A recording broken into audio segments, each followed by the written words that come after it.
Hi there, I'm Cressida. 2 weeks ago, my sister stood in a room full of people and screamed, "You ruined our lives!" And my parents? They clapped. I didn't yell back. I didn't cry. I walked out, with nothing but my silence. But within 24 hours, I had 100 missed calls. What changed? Why did they need me then, after spending years erasing me from pictures, from conversations, from their version of the truth? Isn't it strange how a family can pretend you never existed until they need you to fix what they broke? Do you know that feeling? Because if you do, you might want to hear the rest of this. I stood near the back, by the French doors that opened onto the rooftop terrace, holding a clipboard no one asked for, and answering questions no one had bothered to direct at me. The air inside smelled like catered shrimp and synthetic florals. A dozen tables gleamed with name cards, linen napkins, and the kind of centerpieces you only rent for big events. And this was big. Celine's event. 1 year since the launch of Empower Her Academy, her pride and joy. A room full of funders, influencers, and family, celebrating what they thought was hers alone. No one introduced me. No one asked if I'd like to say something, despite spending 2 years building the back-end systems and designing most of the workshop modules in her curriculum. I hadn't been invited as a contributor. I hadn't even been mentioned. My name hadn't been spoken the entire evening, but my hands were the ones making sure the AV guy had the right cables. My laptop had the playlist queued. My jacket pocket held the list of last-minute guest swaps and dietary restrictions. And when the mic started buzzing, sharp, erratic, like a dying cicada, I was the first to move. I crossed the room quietly, reached under the podium to reset the wireless transmitter. I didn't touch the controls. I didn't say a word. Celine turned, still smiling at the crowd. Then she saw me. "What are you doing?" she hissed through her teeth. There's feedback. I think." "Of course there is," she snapped, stepping forward into the light. Then louder, into the microphone. "Every time something matters, you find a way to ruin it." My hand froze mid-air. "You ruined our lives," she said again, voice rising. "Why do you always have to mess everything up?" There was an audible gasp. I felt all eyes shift. The room went still, brittle. For a second, I thought someone might say something, might step in, soften the blow. But then I heard it. A single pair of hands clapping. Then another. I turned to look. Verna, our mother, was applauding. Not slow, not ironic, just deliberate, like she was endorsing a political speech. "That's enough, Celine," I whispered. But no one else said it. Not my father, Grant, who just rubbed his temple and avoided eye contact. Not Aunt June, who gave a tight smile and took a sip of something pink. Not one of the sponsors or community leaders, who just watched like they were afraid of interrupting a performance. I stepped back. That's when the donor approached. A woman in a slate gray pantsuit with oversized pearls and an accent I couldn't quite place.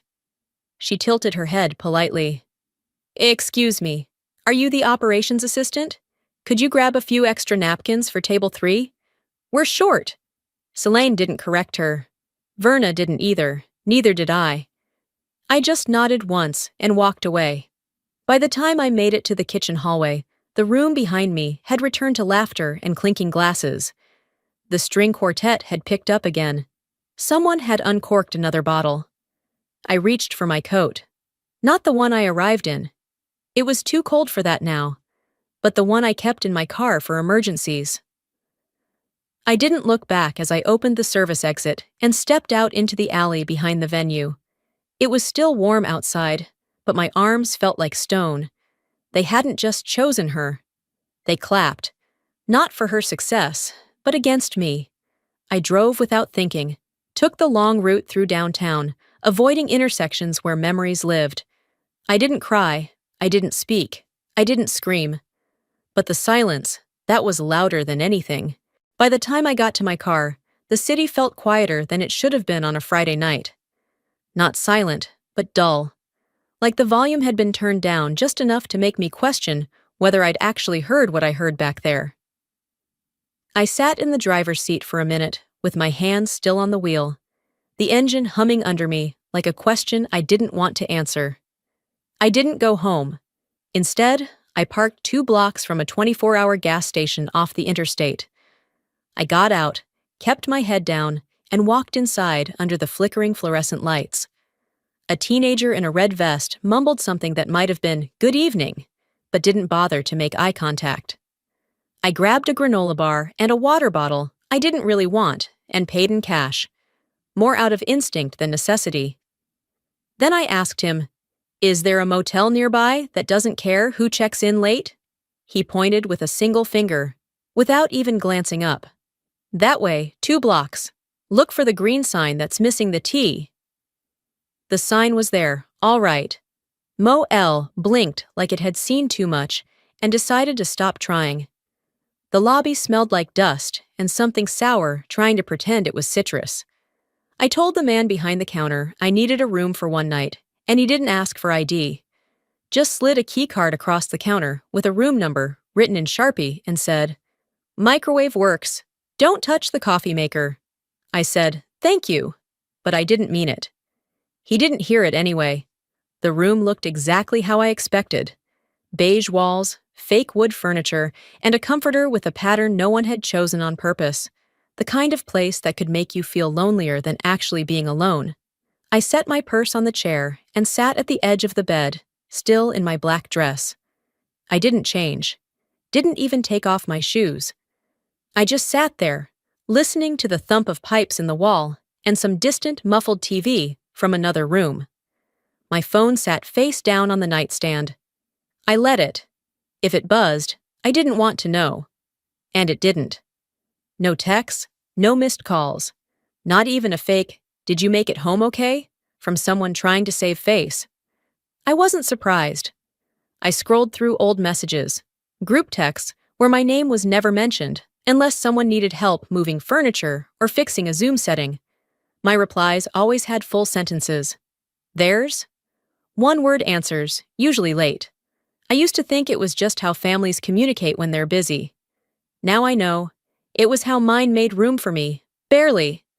Eventually, I opened social media without even thinking. Just reflex. Celine had already posted pictures from the party. There she was, beaming. Verna in a cream jacket beside her, glass raised. Grant a little blurry in the back, as usual. There were tags. Grateful for my tribe. Wouldn't be here without you. Family first. Family. I knew I was in that room. I stood right behind the camera during that toast. But in every single photo, group shots, candids, even the wide angles, I was gone. Cropped out. Or maybe never in. Then one image stopped me, cold. A snapshot of the hallway inside my parents' house. The lighting was familiar, the way the floor lamp by the corner always cast a shadow against the far wall. But the framed photo I knew used to hang there, the one from my high school graduation, had been replaced. In its place, a glossy new portrait of Selene and my parents, perfectly staged, smiling as if nothing messy had ever lived in that home. Even the dog was in the photo, not me, not even a shadow of where I'd been. That wasn't just an oversight. That was intentional. I dropped the phone onto the mattress and stared at the ceiling. I didn't cry. My chest ached, but not in a way that needed tears. It was quieter than that, like standing in a room after someone slams the door, but no one's coming back through it. After a while, I checked my PayPal balance, $287.34. Enough for maybe 2 nights at this motel, a few groceries, and some gas if I decided to keep driving. I typed a text to Mila. "I'm okay, just needed air." Then deleted it. She hadn't reached out in months. It wasn't her fault. But I didn't want to start that conversation on a lie. I thought about sending something to Verna. Something simple. That was cruel. Or maybe, "You didn't have to clap." But what would that fix? She knew what she did. I turned the lamp off, lay back without pulling the blanket up, and stared into the dark. Somewhere above me, footsteps moved in the ceiling. Pipes hissed. A vending machine outside buzzed every 5 seconds like clockwork. I whispered it to the empty room, just to hear it out loud. I don't think I was ever meant to be framed in that house. The sky was already turning that dusty shade of gray that comes right before the sun breaks through. I hadn't slept, not really. My body had gone still sometime around 4 a.m., but my mind never agreed to shut down.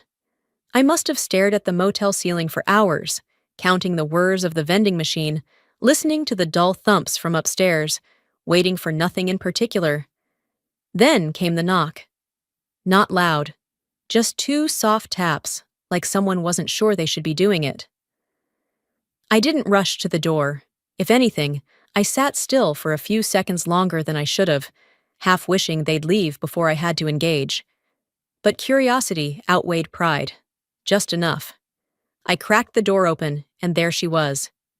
Mila. Hair pulled into a messy knot, dark circles under her eyes, holding something wrapped in an old dish rag. She looked like she hadn't decided whether she wanted to be seen or not. "Can I come in?" she asked, eyes darting around like we were meeting in secret. I stepped aside, not saying anything yet.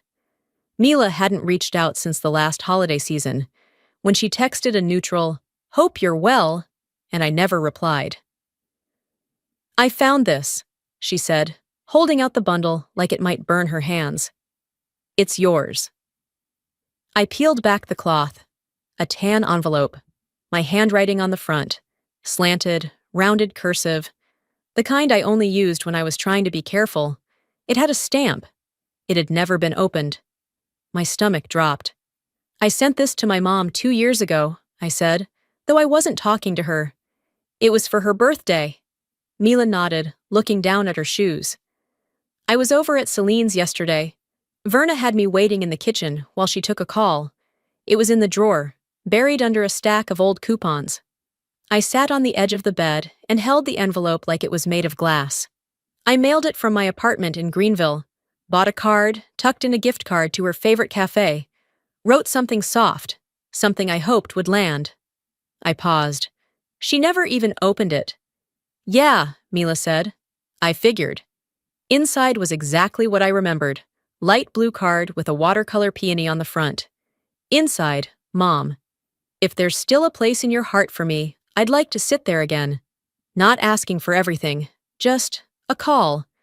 I miss our Tuesday talks. I miss you. Love, Cressida." I closed the card and set it on the dresser. That letter had been a risk, a reaching out, a bridge I'd tried to build with the last bit of dignity I had left. And Verna shoved it under expired store discounts. Not neglected. Buried. Mila sat down across from me without asking. "This probably isn't my place," she said, "but—" "At Henrietta's funeral, Mrs. Jenkins, the neighbor? She told me your grandmother wrote you 2 letters. I looked up. "She only sent me one. The one with the pressed flower inside." Mila hesitated. "Jenkins said the second one came a few months before she passed. Said she remembered it because your grandmother read part of it to her. She thought you got both." But I hadn't. I never even heard of a second letter. I stared at the envelope again, then back at Mila. "So she's not just cold," I said slowly. "She's methodical." Mila didn't argue. After she left, I sat alone again, holding the pieces of something that was supposed to mend. And all it did was confirm the damage. I opened my laptop. My plan had been to dig through old emails, to see if I could track down any record of that second letter. But what I stumbled on instead made my hands go cold. It started with a folder I hadn't opened in years. EMH Archive. Empower Her. Back when it was still a draft, just an idea in my notes. I clicked it open. Inside, brand colors I chose. A diagnostic tool I built from scratch. Presentation templates. Even a sample workshop layout with my voice notes attached. I clicked through the files, my jaw tightening with every slide. I opened another tab, Celine's site. It was like looking at a mirror through a fogged window. Same headings, same color palette. Even the breakout session titles matched. She hadn't just stolen a theme. She lifted the architecture. I stared at the homepage. Her face was everywhere, Her quotes, her hashtags, her photo sitting cross-legged on a cream couch, surrounded by carefully placed books and plants, talking about empowering women through intentional strategy. My words, my model. Only my name was missing. I didn't yell. I didn't throw the laptop. I just started taking screenshots, one after the other, time-stamped, methodical, slide by slide, file by file, her homepage beside my original decks. I created a folder on my desktop, named it Proof Not Pain. Then I got up, crossed the room, and pinned the card from my grandmother beside the letter I had written to Verna. I stared at the two envelopes side by side. One held forgiveness that never arrived, the other, a plea for connection that never got read. And beneath them, the confirmation. They hadn't just ignored me. They'd erased me. They stole my work, I said out loud, voice steady. But they can't keep my name off it forever. I stayed seated for a long time after pinning those two envelopes to the wall. The room hadn't changed, but I had. It felt tighter somehow, not because it was smaller, but because I'd finally stopped pretending it was just temporary discomfort. This wasn't a pause. It was a shift. By mid-morning, I had the lamp back on, laptop open, and my email pulled up. There were 3 tutoring inquiries in my inbox. 2 from parents needing writing support for their high schoolers. 1 from an adult studying for their GED. I responded to all 3, professionally, without over-explaining. I wasn't in the mood to sell myself. Either they'd see the value or they wouldn't. The room was silent, except for the hum of the air unit and the gentle clicks of my keyboard. And then my phone lit up. At first, I ignored it. Another spam call, maybe. Then it rang again. And again. I flipped it over. Verna. I let it ring out. Then Grant. Then an unknown number. Within minutes, I had 5 missed calls. By lunch, I had 17. By sundown, the number had climbed to over 80. No one had contacted me in 2 days. And now it was like the whole house had caught fire, and they suddenly remembered I existed. I didn't answer a single one. The voicemail icon blinked, but I didn't listen. At least, not right away. I wanted to believe that maybe, just maybe, one of those messages would sound different. That someone had decided to say something meaningful. But that wasn't what I got. The first voicemail was from Grant. It was mostly breathing, with a background shuffle, and the only thing he said was, "You need to call us back. Not want, not hope, need." The next one was Celine. "You can't just post things and pretend they don't have consequences," she snapped. "We're a family, Cressida. You're being petty. Again, don't do this." Click. I hadn't posted anything yet, just gathered proof. If they were panicking, it meant something had slipped. Maybe someone else had started asking questions. I was halfway through deleting the voicemails when the next one stopped me cold. Verna's voice. "Celine's in trouble," she said, her tone clipped. "Some blog picked up old school documents. People are connecting dots that shouldn't be connected. I need you to keep this from escalating. No, are you okay?" No acknowledgement of what happened at the party. No apology. Just, "I need you to fix what we created and pinned on you." It was surreal. Like watching a fire, they started inch toward them, and instead of asking how badly I'd been burned, they were demanding I hold the hose. I opened my inbox again. Typed slowly. Subject. Empower her.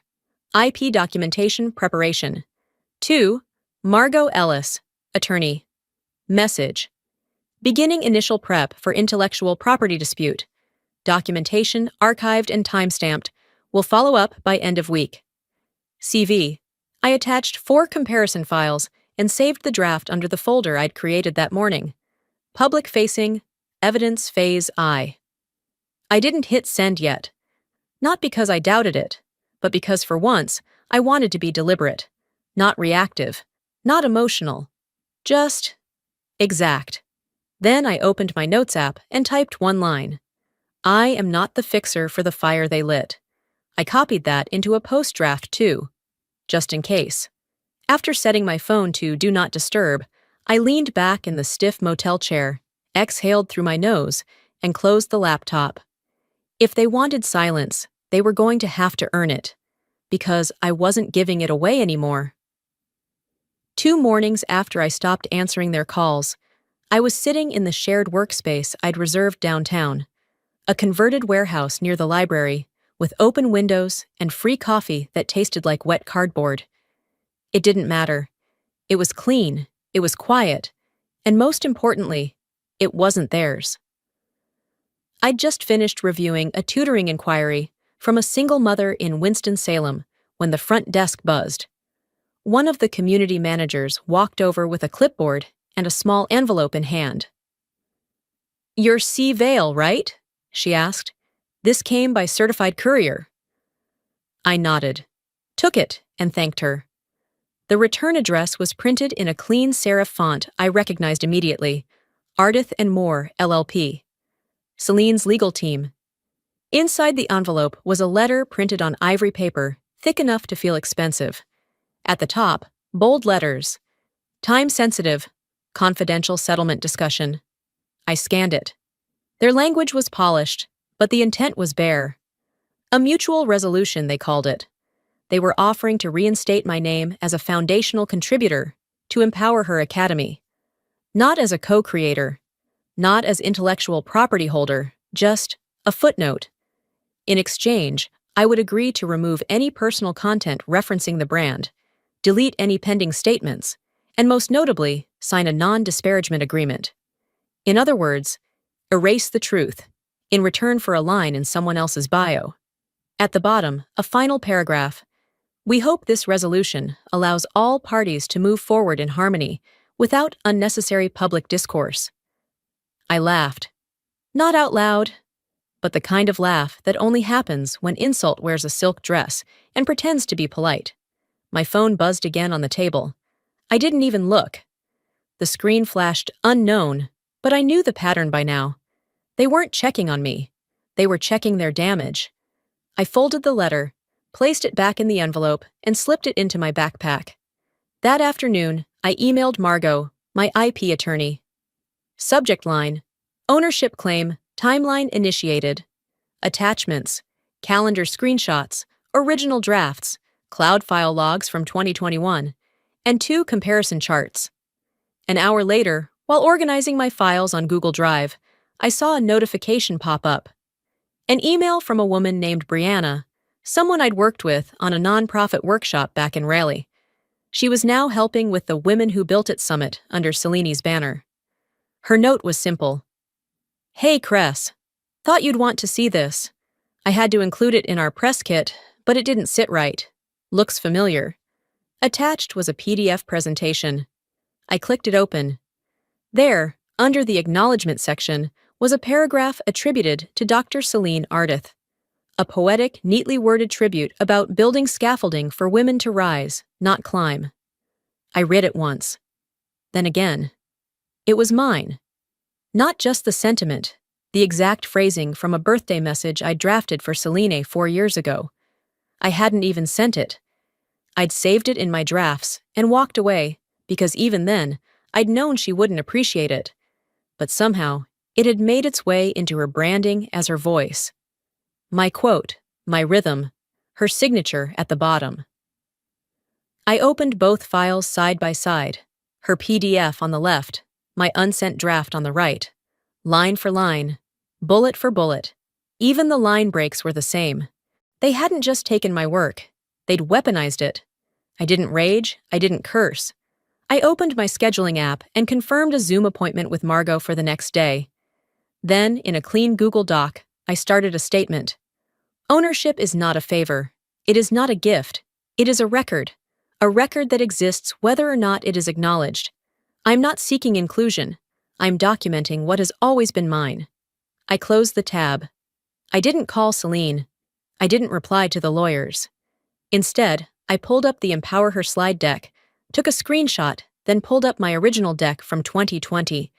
I started building something I should have made long ago, a column by column, side by side. Column A, their materials. Column B, mine, dated and backed up. I titled the file, not for attribution.pdf. I saved it into the same evidence folder from before. Then I opened my journal. I didn't write much. Just this. They think I'm fighting to be acknowledged. They're wrong. I'm fighting to stop being edited. The next morning, I skipped the motel coffee and headed straight to the library. The air was cool for spring, still holding on to the last edge of early morning, and the sidewalk felt quieter than usual. I parked in the rear lot, locked my car, and slung my bag over my shoulder like I had somewhere important to be, which I did. Not for anyone else's sake this time, but for my own. Inside the downtown Charlotte library, I requested a private study cubicle with tech access.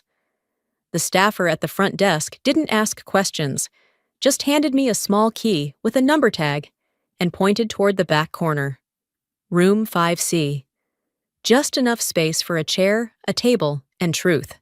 I plugged in the flash drive I hadn't touched in 3 years. The label on it read, Legacy V1, a name I chose back when I still thought building something for others would somehow protect me. As the files opened, I felt a calm that surprised me. No shaking hands, no racing heart, just focus. I scrolled through folders labeled Beta Deck, Pilot Framework, Voices Not Yet Heard. Each one held timestamps, notes, recordings, things I hadn't remembered saving until they blinked back at me like long-lost witnesses. And then I found it.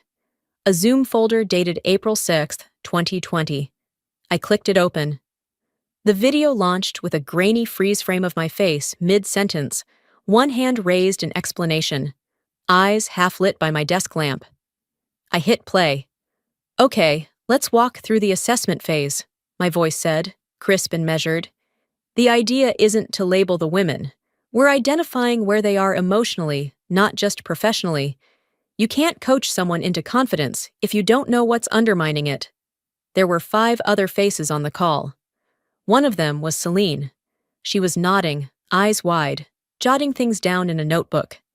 She didn't speak once in that segment. I watched another minute, then another. It was all there, my diagnostic rubric, my framework, the way I outlined the session flows, even the rationale behind the Empower Her name. I paused the video, took a screenshot, and pulled up Selani's most recent promotional clip on Instagram. I played them side by side. Her voice now echoed mine from 3 years ago. The cadence, the phrasing, the core idea. I opened my editing software. It wasn't fancy, but it would do. I dragged the original Zoom recording into the timeline, clipped the section where I explained the pillars, then layered it next to a snippet from Celine's polished ad. Split screen. Then I overlaid a simple white text on black at the end. Not all ideas need spotlights. Some just need credit. I rendered the file and uploaded it to YouTube on a private link. No title in all caps, no call-out post, just a caption. For context, no commentary. I copied the link and sent it in 4 messages. One to Margot, one to a former colleague who now taught at a local college, 2 to the parents of my current tutoring students. I didn't add a single word to any of them. The video would speak loud enough. An hour later, one of the parents replied, "This doesn't surprise me. My daughter told me you were the one who actually explained things in a way that made sense. This just confirms it." I sat back and let the weight of that settle in. Not flattery, just confirmation. I hadn't imagined my role. I hadn't exaggerated what I built. It was real. And now it had form. By late afternoon, I printed out one of the slides from my original deck, the one that outlined the entire Empower Her progression model, the piece Selene had posted on LinkedIn 2 weeks earlier as her signature structure. I framed it with a cheap plastic border from the library gift corner and carried it back to the motel. I hung it next to the grandmother's card and the sealed birthday letter to Verna. A triangle of proof. No drama, no shouting, just artifacts. They didn't look like much, but to me, they were more real than anything my family had said in the last 5 years. I didn't post the video publicly, not yet, because sometimes the most strategic thing you can do is wait. I opened my journal that night before bed, scribbled a single entry. I used to think the loudest voice always won. Turns out it's the one with receipts that no one saw coming. I closed the book and looked around the motel room. Same stiff sheets, same cheap curtain, same unreliable light over the mirror. But something had shifted. Not outside. In me. I hadn't burned the bridge. I'd drawn a map around it. The morning after I made the video public, I walked into my co-working space with a travel mug in hand, and a calm I didn't entirely trust. It was the kind of calm that comes before a storm you know you didn't cause, but will have to clean up after anyway. I sat at the corner desk near the back window, the one that overlooked the light rail. Trains passed every 20 minutes, always the same sound. Steady, indifferent. I opened my laptop and signed into my email. 2 tutoring confirmations were waiting, small wins. I replied, attached the lesson plans, and was about to dive into editing the next set of materials when I saw the notification. Reddit. I never used the platform much, but someone had tagged my name under a thread called The Bitter Sister, Inside a Family Feud. The top post was a long screed filled with phrases I'd heard before, just never strung together like this. She was given opportunity after opportunity. She wanted control, not contribution. Celine tried to include her, but some people are never satisfied. They didn't use my name directly, but the language, the tone, the cadence, it was Celine, or someone she paid. Underneath the post, the comments poured in. Words like jealous, unstable, attention-seeking. One even wrote, "Why do some people only come out of the woodwork once success hits?" That one hit deeper than I expected. I didn't respond, but I took a screenshot. 15 minutes later, Mila texted me. "Mila, you seeing this thread?" I replied with a thumbs-up emoji. She sent another message right after. "Mila, I think the Reddit account is linked to her PR firm. One of the handles is connected to an agency she tagged last year." I traced the email. It used to belong to a junior account exec. Now deleted. It didn't surprise me. Celine wasn't trying to prove I was wrong. She was trying to make me look too bitter to believe. I whispered to myself, when the truth is too strong, they try to dirty the mirror. I took one long breath. No pacing, no typing out a response I wouldn't send. Just action. I opened my legal folder and uploaded the screenshot under smearthreadevidence.pdf. A few hours passed. I left the co-working space, grabbed lunch from a place down the street, and returned just as the next blow landed. An auto notification from my old domain registrar, empowerherhub.org, had officially transferred ownership, my first domain, the one I registered in 2020 and never got around to publishing. I let it expire months ago, thinking it had no use. Now it was tied directly to Celine's active campaign. I dug through the registrar's changelogs and found it. Transfer date, 6 months ago. The contact address? verna.whitlock@legacyhousemail.com, Verna. Of course. She didn't steal my content. She claimed the land it was built on before I had a chance to pour the foundation. I leaned back in my chair and stared at the ceiling. This wasn't a family misunderstanding. This was strategy. They were making moves. So I would too. I filed a formal domain dispute with the registrar, attaching the original purchase receipt and creation records. Then I opened my YouTube dashboard and toggled the privacy setting on the video. From private to public. I didn't rewrite the caption, it stayed the same. No accusations, just dates, drafts, and proof. I don't want credit. I want truth to exist. That evening, while folding laundry back at the motel, I got a message from a colleague I hadn't spoken to in years. Lena G. 7:12 p.m. Hey, just saw your video stitched by O Teach with Clarity. That was surgical. If this is what I think it is, I'm on your side. A lot of people will be. I opened TikTok. Sure enough, a well-known educator had stitched the last few seconds of my video with a simple commentary. If this is real, and judging by these receipts, it is. This is the cleanest takedown I've seen in years. The sad part? It never had to go public. But folks don't listen unless you're loud or strategic. She chose strategic. The comments were rolling in fast. People asking questions, screenshots being shared, old blog posts resurfacing. Someone even reposted the Empower Her Summit video and highlighted how none of the original contributors were mentioned. And for once, I wasn't the one trying to prove anything. I was just still. I didn't call anyone. I didn't tweet.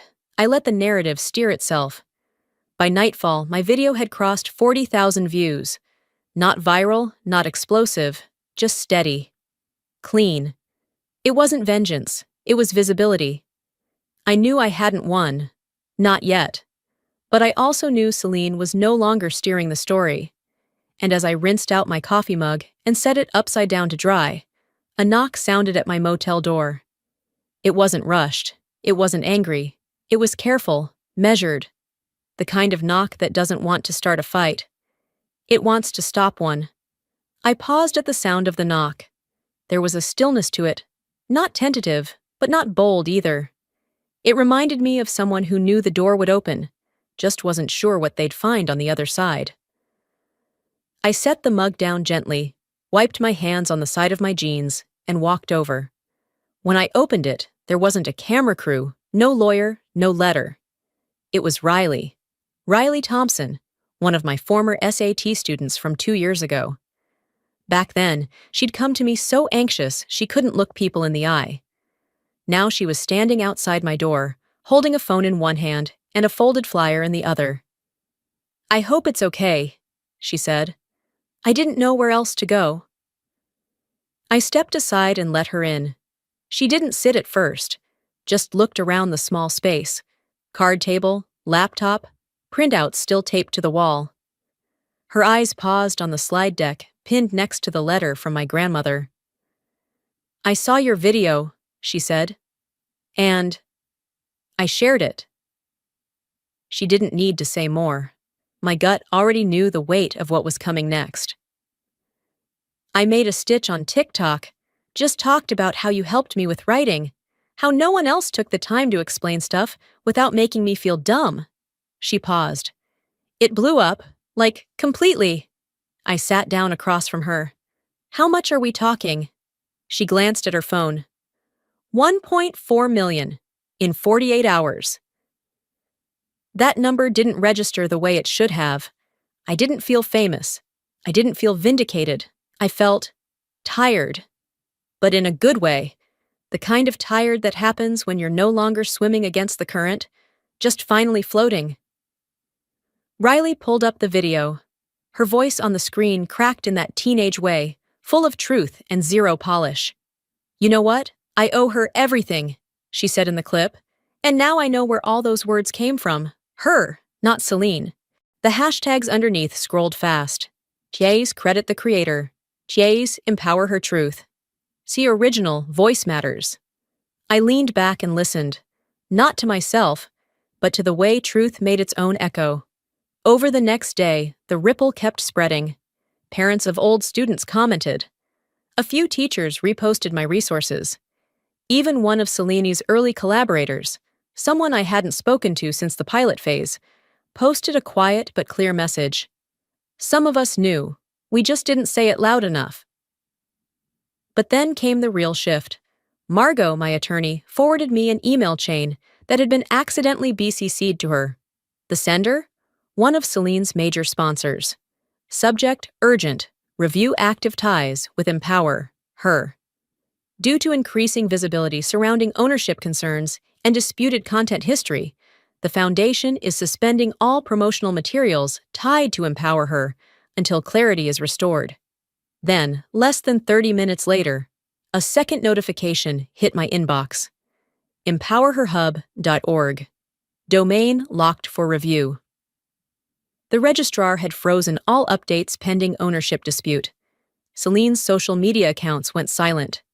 The curated captions, the staged photos, the daily affirmations stopped. No apologies, no explanations. Just silence. Even Verna went quiet. For weeks, she had been the one behind the curtain, coordinating, pushing, smoothing. But now, not a single call, no email, Not even one of her passive-aggressive holiday forwards. And when her PR firm finally broke the quiet with a brief post that read, "We have concluded our working relationship with Empower Her Academy," I knew it wasn't just fallout. It was fracture. They didn't lose control of the story. They lost control of the center they built around it. I sat alone at the co-working desk, sipping my black tea from a chipped mug and letting it all wash over me. Not as a wave of victory, but as a confirmation. I wasn't crazy. I wasn't imagining things. I wasn't bitter. I was just right. No one called to say I was.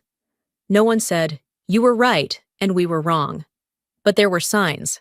One email, one retraction, one disappearing profile at a time. It was enough. Truth doesn't knock down the door. It doesn't scream. It waits.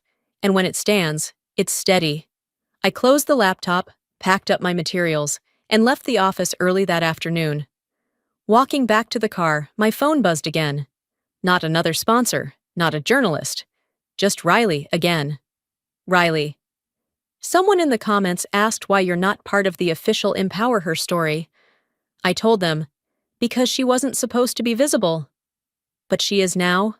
I stopped on the sidewalk, the spring breeze lifting the hem of my jacket. No more battles, no more edits. Just truth. And the last person to knock? They didn't come to challenge me. They came to ask a question no one in my family ever had the courage to ask. I held the door open, not with caution, but with a strange kind of curiosity. Mila stood there in jeans and a denim jacket, holding a plain envelope like it carried something breakable. She didn't speak at first, just handed it to me with a look that didn't ask for permission or forgiveness. "She didn't tell me to give this to you," she said quietly. "I found it cleaning out a drawer at Verna's house. It was wedged behind a stack of warranty papers and old checkbook covers." I took the envelope and nodded once. Mila didn't stay long. She didn't have to. Back inside my new office, I sat at the edge of the desk and turned the envelope over. My name was written in careful cursive, the kind Henrietta always used when she wanted her words to feel soft, even before you read them. I didn't tear it open. I unfolded it gently, like a memory being let back into the room. Inside was a letter written in her usual style. No paragraphs, just line after line of quiet clarity. "If they ever silence your name, plant it somewhere else. Let it grow in peace. You were never meant to fight for room at their table. You were always meant to build your own. No bitterness, no warnings. Just the kind of knowing that comes from someone who saw you fully, long before the world decided how small you should be." I folded it back and placed it inside a small acrylic display stand, next to her original letter. It didn't feel like closure. It felt like restoration. 3 weeks had passed since the sponsorships dropped, since Selena's campaign unraveled quietly. No statements, no press releases, just absence. Her accounts were private now. Her brand partners had moved on. Even Verna had gone still. The power she wielded in silence had finally collapsed under it. I hadn't heard from them since. Not a word from Grant. Not a fake apology text from Celine. Not even one of Verna's veiled "hope you're well" messages. And yet, I wasn't angry. I wasn't even waiting for anything anymore. The new office I was renting was modest. A second-floor walk-up tucked between a coffee shop and a real estate agency. One big window, a donated bookshelf, a desk I built myself with instructions that didn't come in English. On the wall behind my chair, I framed 2 things: Henrietta's final letter, and a note from a girl named Avery, one of my newer students, written in pencil, folded 3 times. She believed I could, so I did. That was the win. Not the views, not the documents, not the whispers online turning in my favor. The win was in becoming someone I never had. A few days after framing that note, I launched a small scholarship in Henrietta's name. Nothing flashy, just enough to help students like Avery who needed someone to say, "You're not too late." The first recipient was a girl who once told me, "I stopped raising my hand because people only look surprised when I get it right." I mailed her the award with a handwritten card. Some letters get buried, This one is meant to bloom. I didn't go to the ceremony. I didn't need to. There was no spotlight, no applause. But she sent a photo afterward, her holding the certificate, standing under a banner that read, "First to graduate." I looked at that picture longer than I expected to. Back in the office, I kept working, planning curriculum, sending invoices, drinking too much tea. I didn't block my family, but I didn't reach out either. Forgiveness wasn't on the table, but neither was vengeance. Some pain doesn't scream when it leaves. It just fades. And that's the thing no one tells you. Sometimes, peace doesn't feel triumphant. It feels quiet. Celine was gone from the stage she built with my bones. Verna, from her throne of image and subtle cruelty, was just another woman in a quiet house with too many mirrors. I didn't hate them. I didn't need them. They never said sorry, but I stopped needing it. And sometimes the loudest justice is simply, I'm still here, and I'm still building. Before I end this story, I want to speak to you, not as someone who went through it all, but as someone who came out the other side. If there's one thing I've learned, it's this.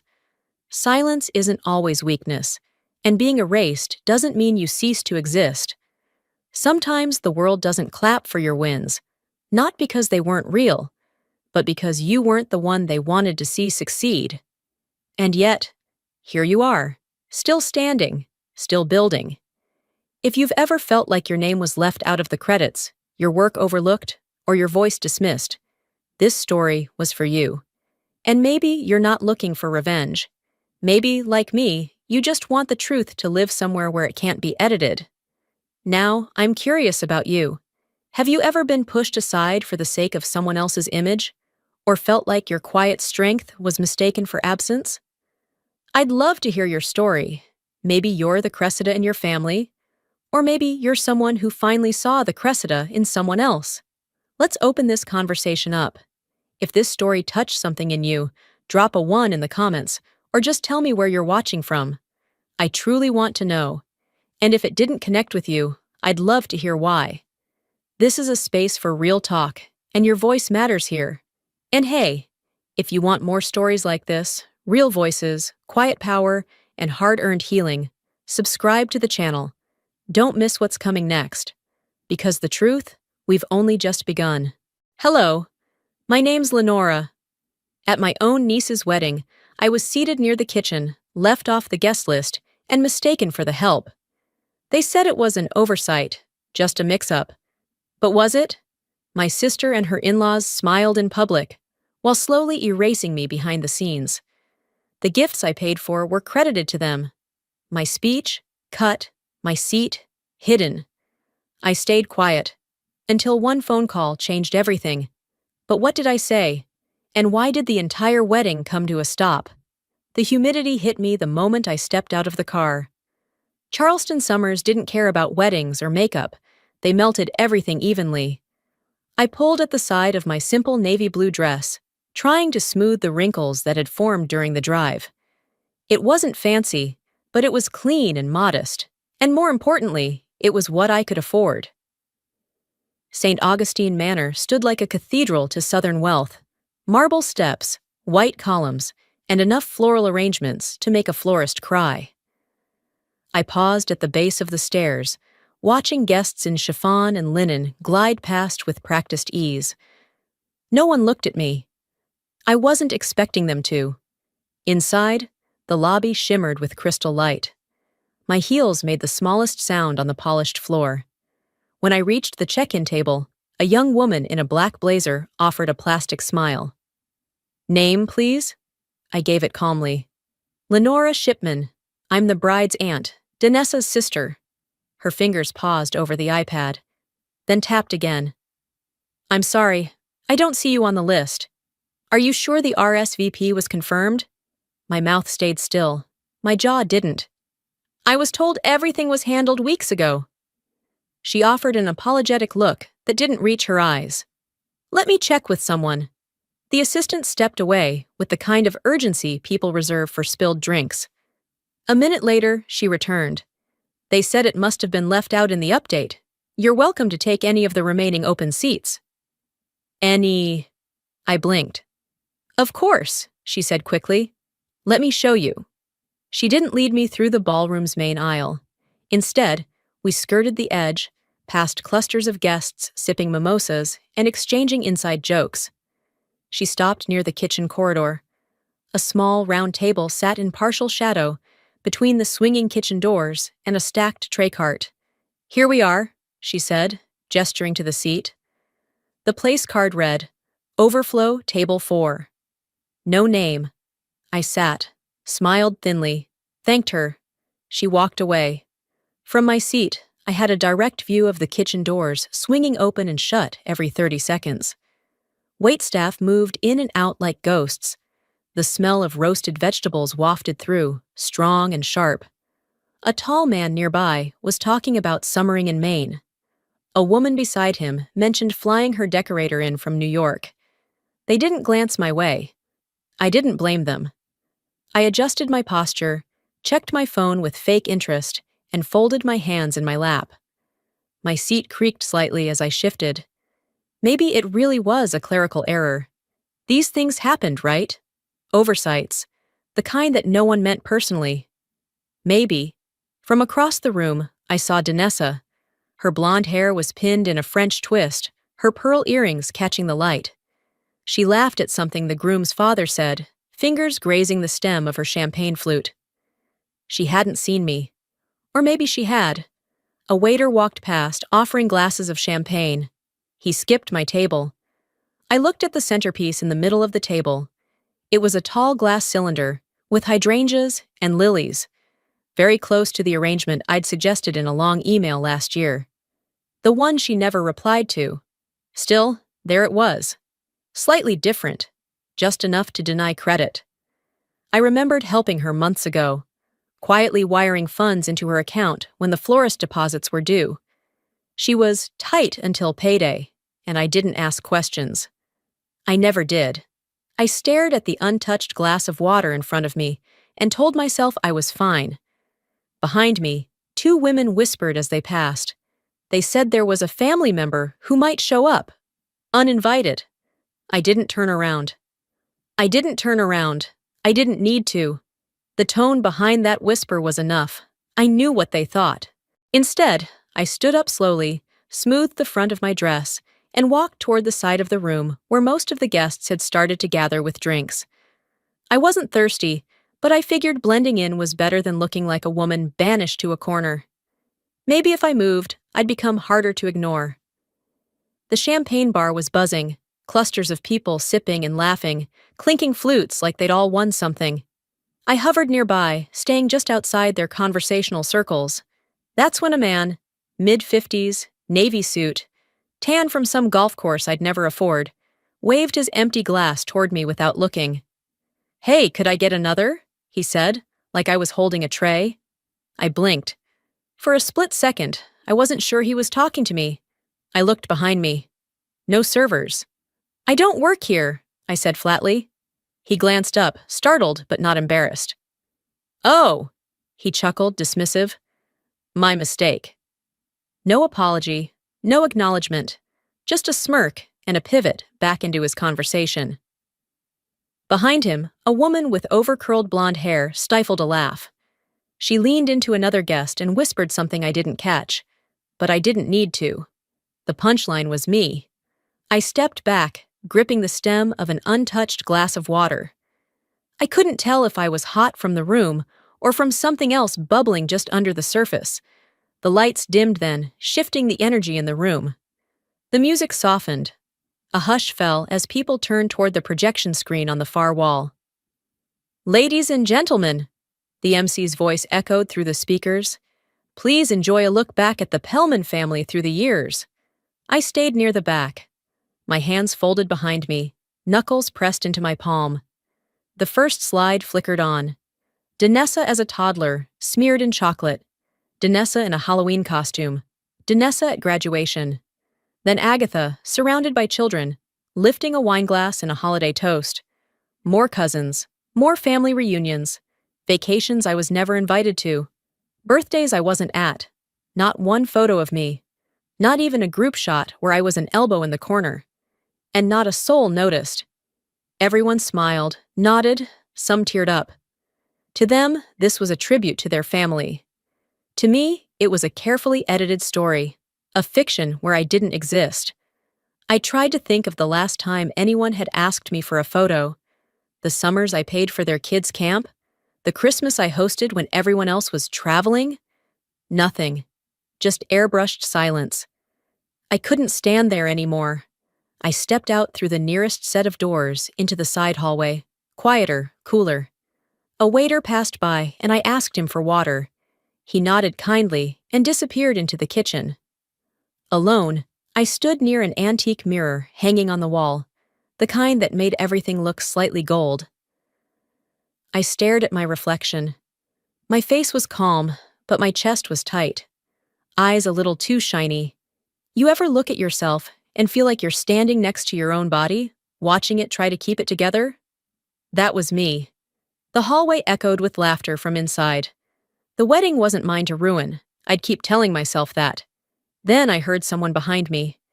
"You're not in the slideshow because you scare them," a voice said quietly. "You remind them who they used to be." I turned.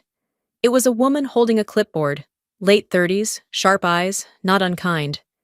She didn't wait for a response, just nodded once, like she knew everything, and walked away toward the kitchen. I watched her disappear down the hallway, clipboard tucked under one arm, stride confident like someone used to moving between people who forget to see her. I stood there for another beat, then checked my watch. The room had gone quiet again. Time to return before my absence was noticed, and twisted into something it wasn't. Back inside, the lights had come up. A few servers were circulating with canapes and prosecco, and guests were beginning to settle into their designated seats. I made my way back to my assigned table, careful to avoid any eye contact. The same lonely chair beside the kitchen, the same hum of staff conversations bleeding through the swinging doors. But now I was bracing for something more. I reached into my purse and felt the folded note card again. The speech. Months ago, Danessa told me she wanted me to speak. Just a few words after the slideshow, something heartfelt. I stayed up late writing it, scratched it out, rewrote it. I wanted it to be just right, not too personal, but not too polished either. Something that sounded like me. The real me. The MC stepped up to the microphone and tapped it twice, clearing his throat. He wore a forced smile, the kind you see on people who don't actually know the bride or groom, but get paid to pretend they do. "All right, folks, let's keep the joy rolling. We've made a few quick adjustments to the schedule. Instead of additional remarks, we're heading straight to the groom's toast." There it was. The air didn't shift. The crowd didn't stir. No one looked surprised. But my name? It wasn't called, not even acknowledged. I scanned the front tables. Danessa was leaning into one of the groomsmen, laughing at something he'd said, a hand gently resting on her collarbone, like a pearl was about to fall from it. Her wineglass glistened in the light, full, untouched. She didn't even glance in my direction. I sat very still, hands folded in my lap.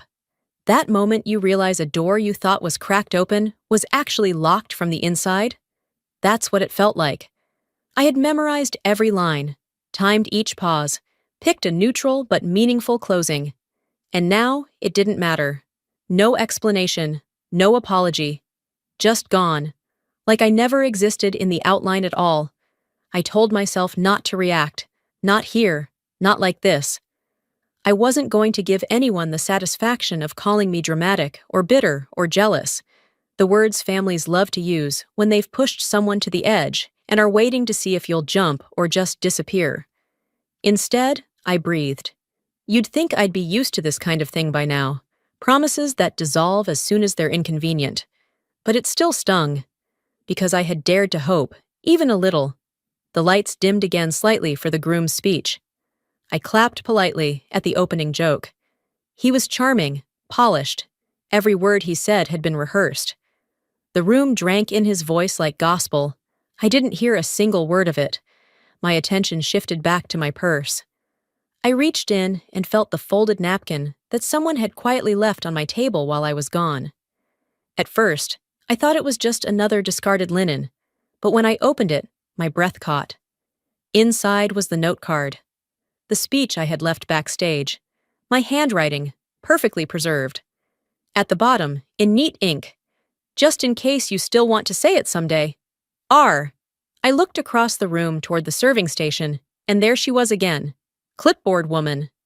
She didn't say anything, just nodded once before disappearing through the kitchen door. I held the card tightly, not to crumple it, but to feel its edges. Danessa once told me, "You've earned your moment." I believed her. That was the mistake.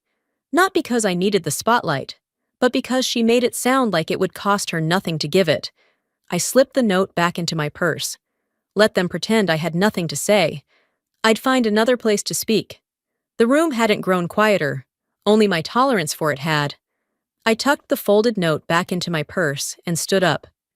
I didn't head straight for the ballroom again. Instead, I took the long route down the hall, passing the catering station, letting the familiar scent of roasted rosemary and charred lemons distract me. A few servers nodded politely as I passed. They knew who I was. Maybe not by name, but they knew. By the time I looped back to the garden terrace, the photo session was starting. Guests were being corralled into neat lines by a woman with a headset and the photographer's assistant, both issuing instructions with smiles that were just thin enough to feel like warnings. The wedding party had gathered at the center, with Danessa radiant in her pale lilac gown, flanked by in-laws, cousins, and people who treated her like royalty. I took a step forward toward the edge of the group. "Hey, Lenora," Danessa said lightly, sidling up to me with a small plate of hors d'oeuvres. Her voice was low, syrupy. "Just try not to stir things up, okay? This day's been a lot of work. Let's not make it complicated." My response came faster than I expected. "You think I don't know how to behave?" She smiled wider, like that made me look foolish. "It's not that. It's just, you know how certain moments aren't meant for everyone to speak." My jaw tightened. And yet, I've held this family together more times than anyone in that lineup. She didn't flinch, didn't blink, just walked away, back into the fold. The photographer's voice broke in. "All right, let's get immediate family up here. Bride's parents, siblings, children if any. Quickly now, let's keep the light." I moved again, almost by instinct. But before I could get within 10 feet of the white runner, one of the younger staff stepped into my path. "Sorry, ma'am, the photographers asked for core family only right now. We'll have a larger group shot later." The way he said ma'am, so polished, so apologetic. It wasn't meant to hurt, but it landed like a slap. I could see Danessa watching from the side. She didn't intervene, didn't wave me over. She just smoothed the fabric at her hip and angled her body toward the camera. Next to her, Agatha sipped her champagne, her lips curved into something far too satisfied for the occasion. So I backed off. Again. I stood under a tree near the far edge of the terrace, just out of the camera's reach. They posed. They laughed. They rearranged themselves into different formations, like the pieces of a puzzle I had never been part of. I watched the back of my sister's head as the shutter clicked. I couldn't remember the last time she'd looked at me without calculation in her eyes. Maybe it was childhood. Maybe even then, it wasn't real. The photographer motioned to change groups. I started to walk away, thinking I'd slip back inside. But then I noticed something. Through the arched window leading into the ballroom, I could see my table again. Or at least, I could see where it had been. Now, a row of stacked silver carts blocked the view. My chair had been pushed back, half turned toward the wall, an empty space marked by the absence of presence. It struck me, not just as literal, but as a metaphor too perfect to ignore. They were covering me, erasing me, first from speeches, then from photos, now from the very room. And all of it without ever raising their voice. No confrontation, no accusation, just absence. Quiet, strategic absence. I didn't cry. I didn't shake. I stood there, hands by my side, breathing in the scent of cut grass and chilled champagne as if that was enough to ground me. Rowan appeared beside me again. I hadn't seen her coming. She didn't look at me at first, just observed the group being repositioned for another round of candid family joy. Then, softly, almost conversationally, she said, "Even shadows leave a mark. You just haven't cast yours yet." That time, I looked at her. I didn't smile, but I didn't look away either. After Rowan's words, I didn't go back to my seat right away. Instead, I lingered outside for a moment, hands in my pockets, watching the breeze rustle the white linen streamers tied to the archway. Her comment still echoed in my head, not because it was profound, but because it was true. I'd been quiet for so long, I almost forgot I had a voice. Inside the ballroom, things had shifted again. The slideshow was over, and people had spilled back into conversation and champagne. Someone was already announcing the next segment, a gift presentation before the couple's toast. I walked in just as the crowd began to drift toward the tables lining the far wall, stacked with elaborately wrapped boxes, envelopes, and framed art. That's where I saw it. A framed oil painting, custom, delicate, exactly the one I had commissioned weeks ago after finding the artist through a former patient who did gallery work in Savannah. The colors, the soft touches of metallic ink, the hidden initials at the corner. It was unmistakable. I had chosen every inch of it, paid for it, even hand-wrote the message on the back, "For the future you're building together, may it never erase where you came from." But I wasn't standing near it. Agatha was. She held court, one hand resting lightly on the top edge of the frame, the other gesturing toward the audience of guests who'd gathered to admire it. "Our little family heirloom contribution," she said with practiced grace. Danessa and I thought it was the perfect touch. There it was. Just like that, it belonged to them. A few people clapped politely, others leaned in to get a better look. I stepped closer, looked for the card that should have been tucked beneath the frame, found it. From the Pellmans, with pride. No mention of me, no mention of the artist, no trace of the truth. I felt a burn behind my eyes. Not tears, something else. Anger, maybe. Disgust. Familiarity. Danessa was nearby, laughing with someone from the groom's family, as if this was all just effortless. I approached her slowly, deliberately. "You knew I commissioned that piece," I said, my voice low but steady. "I have the emails, the receipt. The message I wrote is still on the back." Danessa turned toward me, unbothered. She didn't even blink. "Lenora, please, not today." "Not today," I repeated. "Of course not, because today is for the version of events that flatters you best." She tilted her head. "I didn't think it mattered. You said you didn't want attention." "No," I corrected her. "I said I didn't need a spotlight. That's not the same as giving you credit for something you didn't do." She offered a placid smile. "It's a wedding, Lenora. Do you really want to do this here?" I took a step back, not out of retreat, but recalibration. "That's the thing about people like you," I said calmly. "You mistake silence for surrender. But just because I haven't shouted doesn't mean I haven't been watching." Her mouth parted, just for a second. That was enough. I turned away, not needing her response. Not anymore. As I made my way toward the opposite end of the gift table, a woman I hadn't seen before, a guest from the groom's side, mid-50s, elegant in a dark green dress, touched my elbow gently. "That was yours, wasn't it?" she asked. I hesitated, not sure if she was being kind or setting up for something else. "The way you looked at it," she continued. "I've worn that look before, years ago, created something beautiful, handed it over, then watched someone else accept the applause." I didn't answer, didn't need to. "My advice?" she said, her voice soft but clear. "Take credit, even if it makes people uncomfortable, especially then. People like her, they've been comfortable too long." I nodded once, not in agreement, but in understanding. She patted my hand. "Just don't wait for permission." I stayed there a moment longer, watching the light catch the painting's glass. No one was looking at me. They rarely did. But I wasn't there to be looked at anymore. I was there to see clearly. I turned back toward the ballroom, not to escape, but to observe. To decide. Not at the guests. Not at Danessa. At the stage. I didn't head straight to the stage. I needed a pause. Not to retreat, just to reset. I circled the outer edge of the ballroom, weaving through guests who had no idea a storm was building 2 feet from their cocktails. As I neared the side hallway, I spotted Danessa. She was standing near the dessert display, surrounded by 2 bridesmaids and Agatha, who looked like she was born in heels and disdain. Before I could change course, Danessa spotted me and waved me over with a tight, purposeful smile.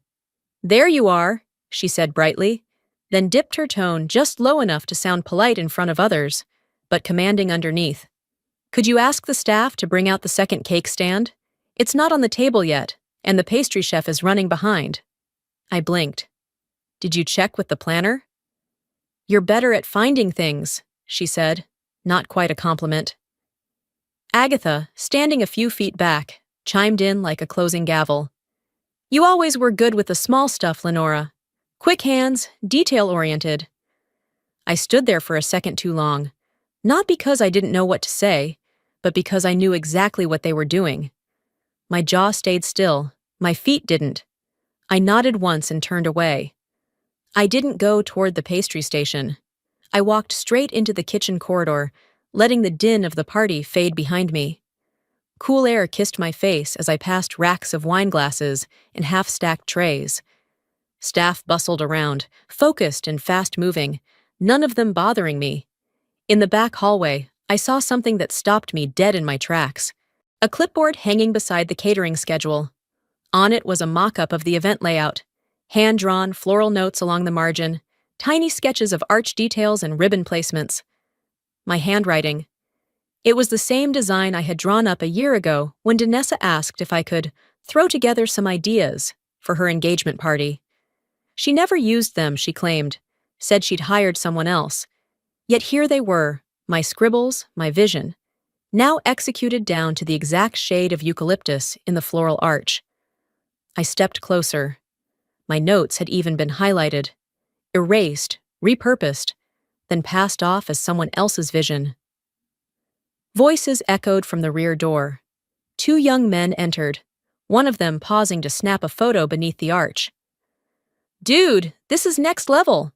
Danessa's got serious taste," one of them said, tilting the camera up. "She must have hired a killer designer." My fist clenched around the edge of the clipboard, but I didn't speak. Not yet. I turned back, slower this time, and walked toward the kitchen exit. Rowan was waiting near the threshold, arms crossed, clipboard hugged to her chest. She raised an eyebrow without a word. "They want the second cake stand," I said flatly. "You gonna fetch it?" she asked. I looked down the hallway, then back at her. "No?" Rowan studied me. Then she stepped forward and spoke in a quieter tone. "If you walk back in there with nothing, they'll say you forgot, or that you didn't care enough to help." "Good," I said, voice steady. "Let them." She nodded slightly. Then she pulled something from behind her clipboard, a slim folder with 3 sheets inside. "Design layouts," she said. "The originals, yours, dated, with your name." I stared at it, then back at her. "You kept them?" Rowan shrugged. "Some people try to erase what they didn't build. Some of us like to keep proof." I took the folder but didn't open it. Not yet. I stepped into the light of the hallway again, the noise of the ballroom returning like static. My heels hit the wood floors with more clarity now, like they were meant to be heard. Every time they tried to reassign me, reduce me, reshape the narrative, I'd complied. Not anymore. If they kept shoving me toward the back, they couldn't be surprised when I flipped the breakers. Let them have their spotlight. I was already walking toward the power source. I didn't hesitate. My hands steadied themselves as if they already knew what came next. I walked past the linen-covered tables, past the guests still laughing with flutes of champagne clinking in their hands, and stepped into the thick of the ballroom like I belonged there. The lights had shifted slightly, softening for the reception portion. Somewhere behind me, a string quartet had started playing a slower arrangement of a Coldplay song, elegant and entirely forgettable. I made my way past the bar, weaving through clusters of guests catching up, exchanging pleasantries, gossiping about people just a few feet away. That's when I heard it. Agatha's voice, clear and sweet, like syrup masking vinegar. "It's noble, really," she said to a circle of women perched near the velvet chaise. "How the family still includes her. You know, considering the early years. No degree, that little apartment. We all do what we can." They laughed, of course. Not the loud kind. Just enough to be felt. Another woman leaned in, her pearls swinging. "She's the charity aunt. Every family's got one." I didn't stop. I didn't even turn my head. But my fingers tightened around the clutch I carried. A slow burn rose through my spine. I kept walking. This wasn't new. Just more public. Halfway to the back wall, I passed a young guest. Someone I didn't recognize. She was taking a photo of the hanging lights. Her eyes flitted over to me as I passed. "Love that you're going for the vintage look," she said, smiling in that smug, backhanded way some young women master too early. I paused. "I'm not," I said without blinking. "But I suppose that's your way of calling something old without calling it valuable." She blinked. Didn't respond. Behind her, I noticed Rowan watching from the side of the room near the AV table. She didn't speak, just made a quick note on a paper in her hand. She'd seen it all. I made my way toward the buffet. I wasn't hungry, but standing still made me feel like a target. Then another voice, Danessa's this time, louder than she needed to be. "We've all helped her through the years," she said to a man near the wine bar. "She just has a hard time showing gratitude." It wasn't meant for him. It was meant for the room. That's when I stopped walking. I turned. Danessa noticed. Her mouth tightened slightly.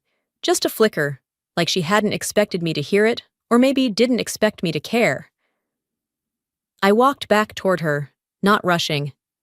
When I reached her, I stood just a few feet away. Enough to command attention, but not to raise alarm. "You're right," I said, calm and clear. "I do have a hard time being grateful, especially when people confuse pity for generosity." Danessa blinked, but I didn't give her room to speak. "I helped build this day," I continued. "That painting, that arch, that speech you cut, that florist you still owe. I was there, but you kept pretending I wasn't. You built a stage on silence and expected me to keep holding it up." Agatha had turned to face us by now, her lips parted in a tight, toothless smile. "We all have our roles, Lenora," she said, with the condescension of a woman who's never been questioned. "Not everyone's meant for center stage." "I'm not asking for center stage," I replied, "but I won't stay in the shadows just to keep you comfortable." I didn't wait for either of them to speak. I turned, walked past the crowded tables, and found the one empty seat near the far end of the ballroom. Beneath the chandeliers I had suggested 6 months ago, the ones Danessa insisted were too much, before she found a way to claim the idea as her own. I sat, straightened my back, and looked straight ahead. A few people were watching now, not many, but enough. Rowan approached, walking with purpose. She didn't sit, just placed a folded slip of paper in front of me. "They forgot whose name is on the paperwork," she said under her breath. "You ready to remind them?" I didn't just nod. I stood up. My legs moved before doubt had a chance to catch up. I walked past tables that moments ago had felt like battlegrounds, but now they were just props. The music still floated through the room, cheerful, oblivious. Glasses clinked, silverware tapped. No one saw it coming. As I stepped into the rear lounge, I slipped into the seat nearest the window. I needed a minute, not to reconsider, but to breathe before I set the whole thing in motion. The sunlight through the tall panes cut across the floor, casting clean, straight lines. Orderly, undeniable. I pulled my phone from my purse. One buzz vibrated as I unlocked it. A notification from 3 years ago, a scheduled voicemail. I had forgotten I'd saved it. back when I still believed voices could carry you through hard things. I pressed play. My father's voice, scratchy but strong, filled the speaker. "If you ever feel invisible," he said, "remember, you were the glue when everyone else cracked." My throat tightened, but the tears stayed back. Not from numbness, clarity. I had been the patchwork, the filler, the one who kept things moving behind the scenes.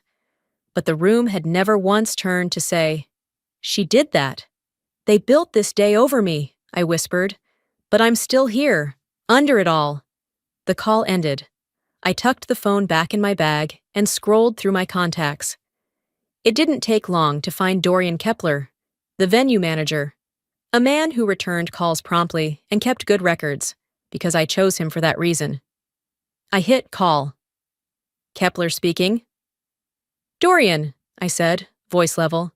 "It's Lenora Shipman." "Ah, Ms. Shipman. Everything all right with the event?" "Yes. I just need to confirm something. The contract for today. Whose name is it under?" He didn't hesitate. "Yours. You made the reservation, paid the deposit, and signed the terms. Everything's in your name." "Thank you," I said, sitting up straighter. "I'd like to invoke the cancellation clause. Effective immediately." A pause. "Understood," he said, calmly but firmly. "Would you like me to make the announcement, or shall I defer to you? I want them to hear it from someone who doesn't blink." "I'll handle it." We hung up. I stood again, collected my folder, and returned through the side entrance, this time walking straight into the center of the ballroom. The crowd had shifted into a lull, that late afternoon stillness when guests start to relax too much. Agatha stood near the head table, swirling her drink like nothing could touch her. Danessa was mid-conversation, laughing, her fingers resting lightly on the groom's lapel. Dorian stepped to the front, microphone in hand. He didn't clear his throat. He didn't ask for attention. He just spoke. "Ladies and gentlemen, I regret to inform you that the event will be discontinued effective immediately. The signatory on the contract has chosen to terminate the rental and service agreement. Staff has been instructed to halt all food, drink, and music services within the next 10 minutes. Murmurs turned into a wave of gasps and murmuring. Faces turned, mouths dropped open. Agatha's expression soured, slow and twitching. Danessa looked as if someone had slapped her mid-sentence. "What is this?" she barked, stepping toward Dorian. "You can't just— This is a private event." Dorian glanced at me. I met his eyes. That was his cue. "I'm afraid Ms. Shipman, your sister, is the legal holder of this reservation. Her authorization supersedes any informal arrangement." I stepped forward, not needing the mic. "You're shocked," I said quietly, but loud enough. "I get it. After all, you've spent the whole day pretending I wasn't in the room, pretending this wasn't my handwriting on the plans, my name on the bills, my time, my silence. But I was the one who held this up while you stood on it." Danessa's face flushed. "Lenora, you're ruining everything." "No," I said, steady. "I'm ending it. There's a difference." "You can't walk away from family like this," Agatha snapped. "I'm not walking away," I said. "I'm letting go. There's a difference there, too." The room didn't fall silent, but it changed. Conversations died mid-word. Heads turned not out of curiosity anymore, but out of recognition. I reached into my bag and pulled out the folder Rowan had handed me earlier. I crossed the floor and handed it to her without fanfare. "You might want to keep this," I said. "Someone's going to try to rewrite how this ended." She nodded once, tucked the folder beneath her arm. Then I left. No one followed. No one stopped me. There was no spotlight, no grand music swell, just quiet, the kind that settles in when the noise you've tolerated your whole life finally stops. Outside, the sun had begun to fall just behind the treetops. Warm air wrapped around me, soft and neutral. Then a buzz in my hand. A text. From Danessa. "You're no longer my sister." I stared at it, typed one sentence back, then hovered over send, but I didn't press it. Some goodbyes don't need punctuation, just distance. I slid the phone into my bag without deleting the message. There was no need. It had said what it needed to, and so had my silence. I didn't look back at the building behind me as I stepped off the property. The sun dipped a little lower, and the breeze carried the faint scent of hydrangeas and pine mulch from the landscaping, details I'd once cared about too much. 3 weeks passed. They didn't call. I didn't reach out. The silence between us stretched into something solid, like a wall that had been there for years, only now we were both willing to admit it. Charleston had its way of buzzing with stories, and mine was no exception. In grocery lines and coffee shops, people lowered their voices when I walked by. Some called it a breakdown, others, a power play. But mostly, they just whispered. Danessa unfollowed me on everything within 2 days. I wasn't surprised. She liked to curate her world. Only highlight reels, never the bloopers. From what I heard through a friend of a friend, Agatha had hired someone to do reputation cleanup. Apparently, word had gotten out about the cancellation and the contract, and now she wanted to clarify the facts. Let her. I still showed up to work each morning at the public health clinic in North Charleston. The same office I'd held for 7 years. Same chipped desk. Same coffee-stained mug. Nobody there asked what happened at the wedding. They just handed me case files and kept the day moving. And honestly, that was enough. One Tuesday afternoon, Rowan stopped by. She didn't knock, just tapped the doorframe and held up a plain manila envelope. I figured you might want this, she said, placing it on my desk. Everything's in here. Your emails, payment receipts, the signed agreement. Just in case someone tries to twist it later. I looked at it for a second, then at her. Thanks, I said. You want me to go on record? I will. I shook my head. No need. Rowan stood there for a beat, then said, You sure? People forget fast, especially when the story doesn't benefit them. I don't need them to remember, I replied. I just need to stop justifying myself. She gave me a slight smile. Fair enough. After she left, I didn't open the envelope. I placed it in the back of the bottom drawer and slid it shut. A few days later, I found myself reading over a letter I had written by hand. It had taken me hours, scratching out lines, rewriting parts. I didn't even know if I'd send it when I began. It wasn't angry. It wasn't dramatic. It was just honest. I told Danessa the truth, that I loved her once without condition, that I carried too much for too long, and that I finally realized some bonds only work when both people pull. I folded it, walked it to the mailbox, then paused, and instead of sliding it inside, I walked it back home, tore it clean down the middle, and dropped the pieces in the trash. Some bridges don't burn, they just fall apart from neglect. And I didn't need to cross this one again. The next Monday, we welcomed a new intern to the clinic. Maya. Bright-eyed, over-prepared, and still believing she could change the world in one grant cycle. She shadowed me most of the morning, and by lunchtime, she asked, How do you handle it when someone at work tries to take credit for what you've done? I smiled, not out of bitterness, but familiarity. Well, I said, you've got options. You can stay quiet if it's not worth it. Or you can speak up when you're ready, but either way, keep records, document everything. She nodded. I could see the wheels turning behind her eyes. You're tougher than you look, she said.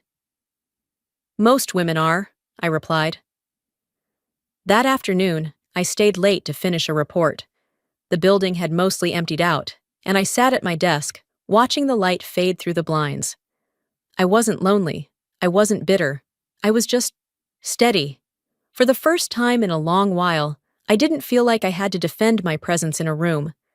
I didn't have to explain how I got here, or who built the platform I stood on. I was never the loudest voice, but I was the one who drew the blueprint.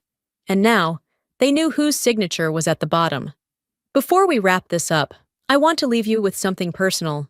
If this story meant anything at all, I hope it reminded you of this. You don't have to be loud to be powerful. You don't need a title to hold value. And you certainly don't need permission to take up space in a world that keeps trying to shrink you. For too long, I let other people define my worth by what I wore, where I sat, and what they said about me when they thought I wasn't listening. But strength doesn't always come in a roar. Sometimes, it's in the quiet, unwavering choice to walk away, without looking back. If you've ever felt invisible in your own family, if you've been the one who held everything together and got none of the credit, just know you're not alone.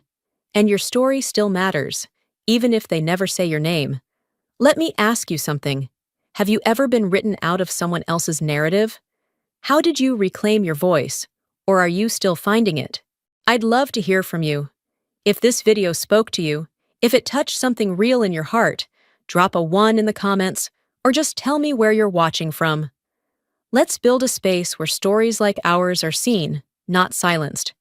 And if this one didn't land for you, I respect that too. Tell me why. I'm listening. If you're new here and this kind of storytelling resonates with you, don't forget to hit subscribe and turn on notifications so you won't miss the next story. Because sometimes healing begins not in being heard by everyone, but by being understood by just one person. And maybe, just maybe, that person is you. Hi, I'm Astrid. And no, I didn't drop out of school to follow a boyfriend across Europe. That's just what my mother told the neighbors. What really happened? I worked nights, ate instant noodles behind restaurant dumpsters, passed out on shift, no one came. Meanwhile, my sister? She was clinking champagne glasses in LA, on my money. At Christmas, Dad asked if the $1,500 a month was helping. I said, "What money?" The next morning, 83 missed calls. Turns out, Mom rerouted every cent of my trust fund to support my sister's dream. Now tell me, how do you survive being erased by the people who raised you? It was 11:45 on a Tuesday night, and the buzzing fluorescent lights in the back of the diner felt sharper than usual. I'd been on my feet for nearly 14 hours straight, 2 double shifts back to back, and the silence behind the storage shelves was the only thing keeping me from unraveling. I crouched down between boxes of canned chili and overstocked ketchup, tearing open a cup of instant noodles. No microwave. I poured lukewarm tap water from the break room faucet and waited. 5 minutes, maybe 6. It didn't matter. Half-cooked was still better than nothing. Steam barely rose from the cup as I shoveled it in, each bite more about motion than taste. My legs ached. My fingers were raw from wiping down tables. My shoes, worn out and split at the soles, let in cold from the kitchen floor. Nobody noticed I was gone. Nobody ever really noticed when I was there.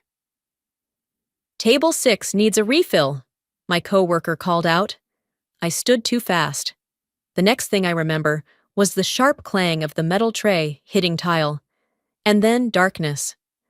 When I came to, the world was washed in pale hospital lights, the beep of machines, the scratchy fabric of a hospital gown, an IV in my arm. My mouth was dry, throat sore, and everything about the room felt temporary, as if I had been dropped into someone else's problem. A nurse leaned over me. "Do you have someone we can call?" I opened my mouth. Nothing came out. I blinked. Then finally, no. Not because I didn't have a family, but because they wouldn't come. When the nurse left, I reached for my phone. 1% battery. I tapped in my passcode. No missed calls. No messages. I opened my text anyway, just in case something had come through that hadn't notified. Nothing. Then, a ping. A text from Mom. "Glad you're doing okay? Could you send the name of that skincare line you liked? Celine wants to try it." A second one followed almost instantly. "Don't forget to eat." I stared at the screen. The silence in my chest was louder than any heart monitor. Not pain, not anger, just an emptiness I'd grown familiar with. A vacuum where comfort used to live. I didn't respond. I didn't need to. There was no question in her text. Just a performance of care, sent from God knows where. Probably a spa, maybe even mid-massage. The last time I spoke to her, really spoke, was 2 months ago. I'd asked about help with tuition. Nothing big, just enough to get me through the last part of the semester. You're an adult now, she'd said. You're supposed to manage. Manage.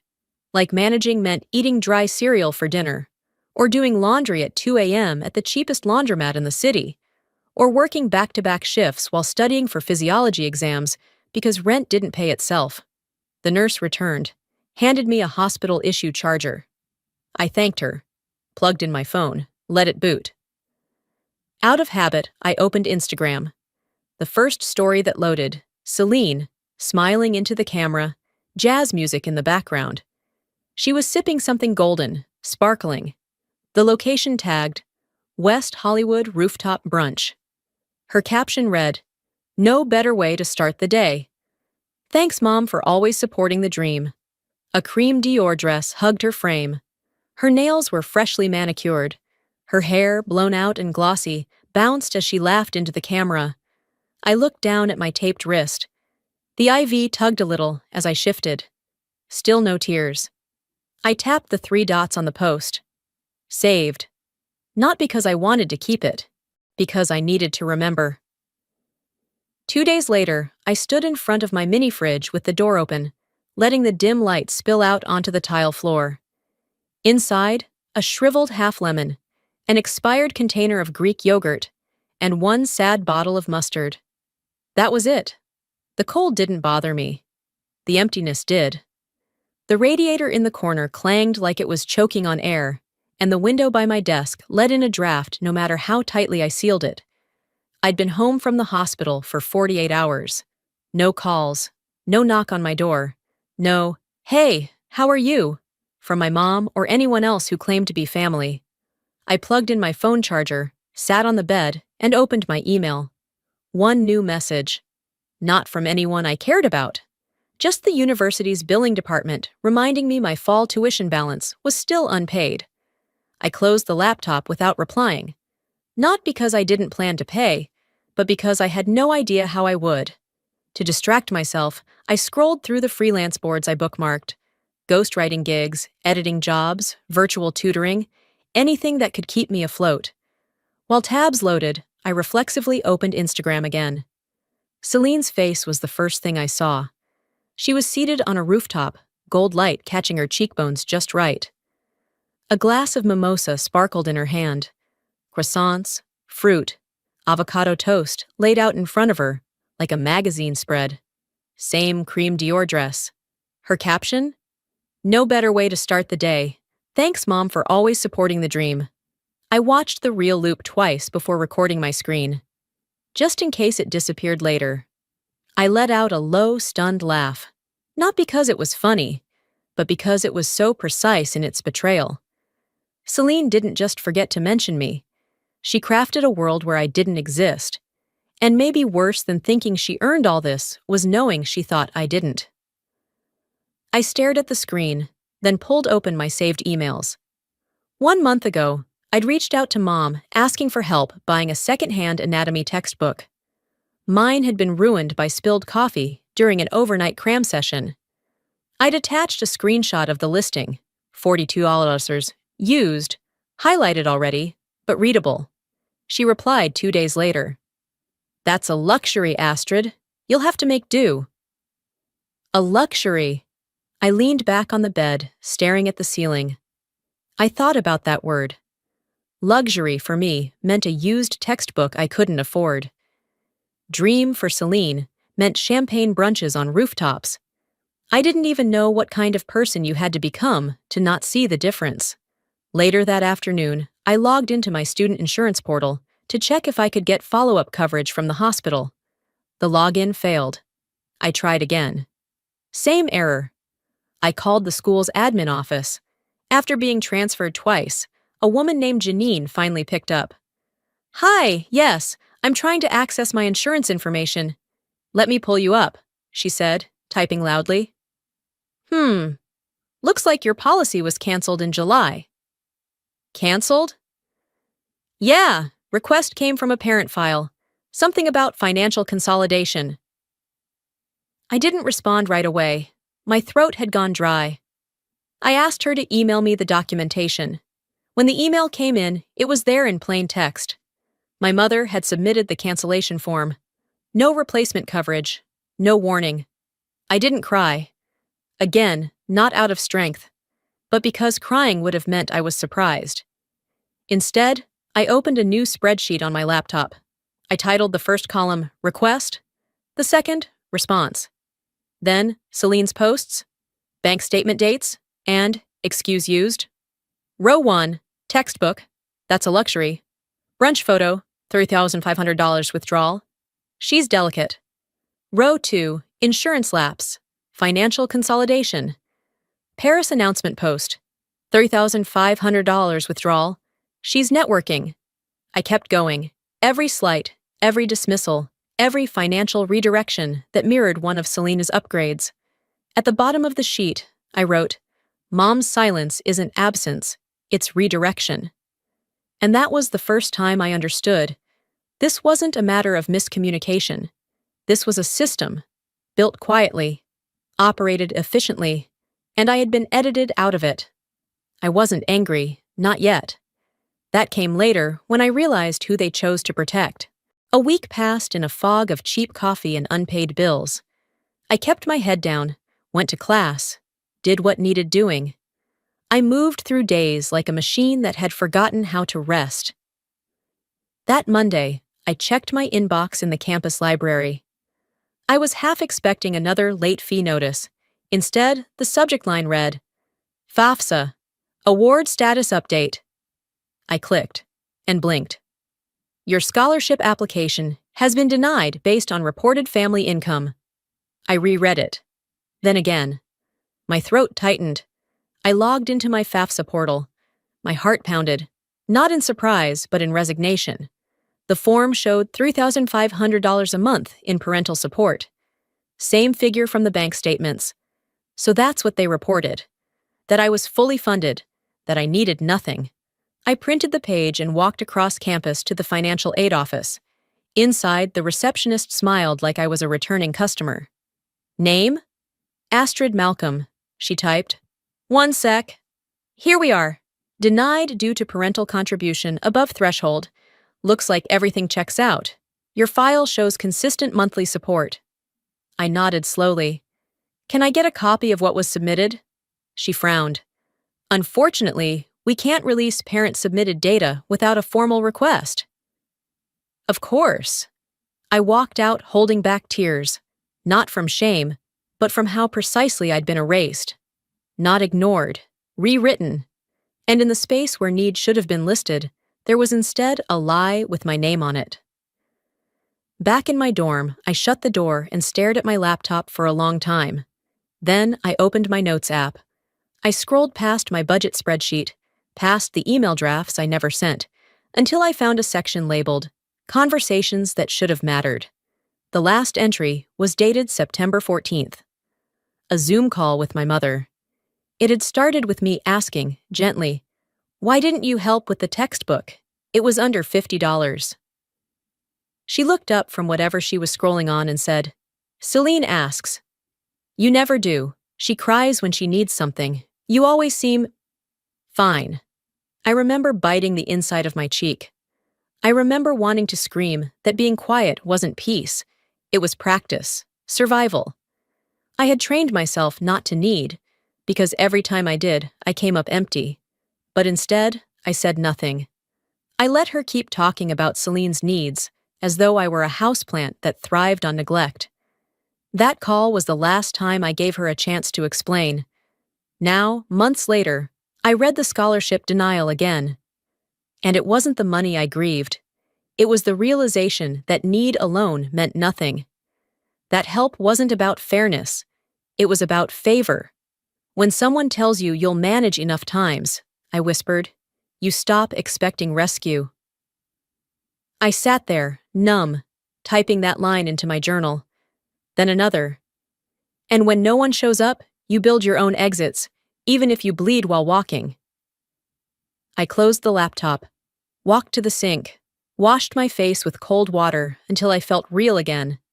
The next morning, between lab and lecture, I stopped by my professor's office to drop off an assignment. Dr. Halden looked up, his brows knitting. Astrid, wait. I turned.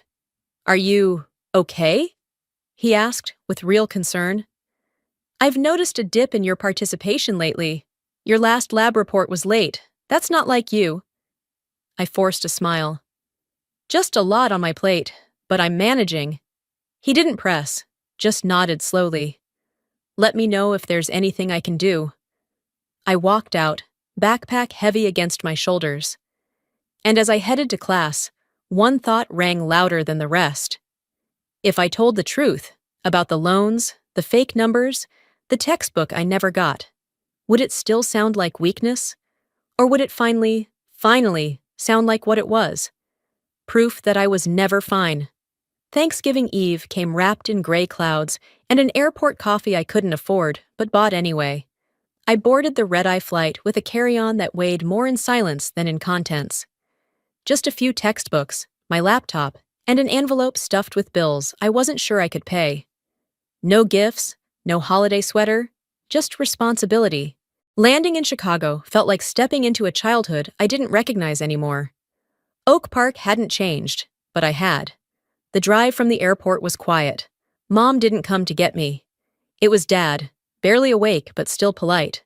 The ride was filled with safe questions. How's school? Staying warm out there?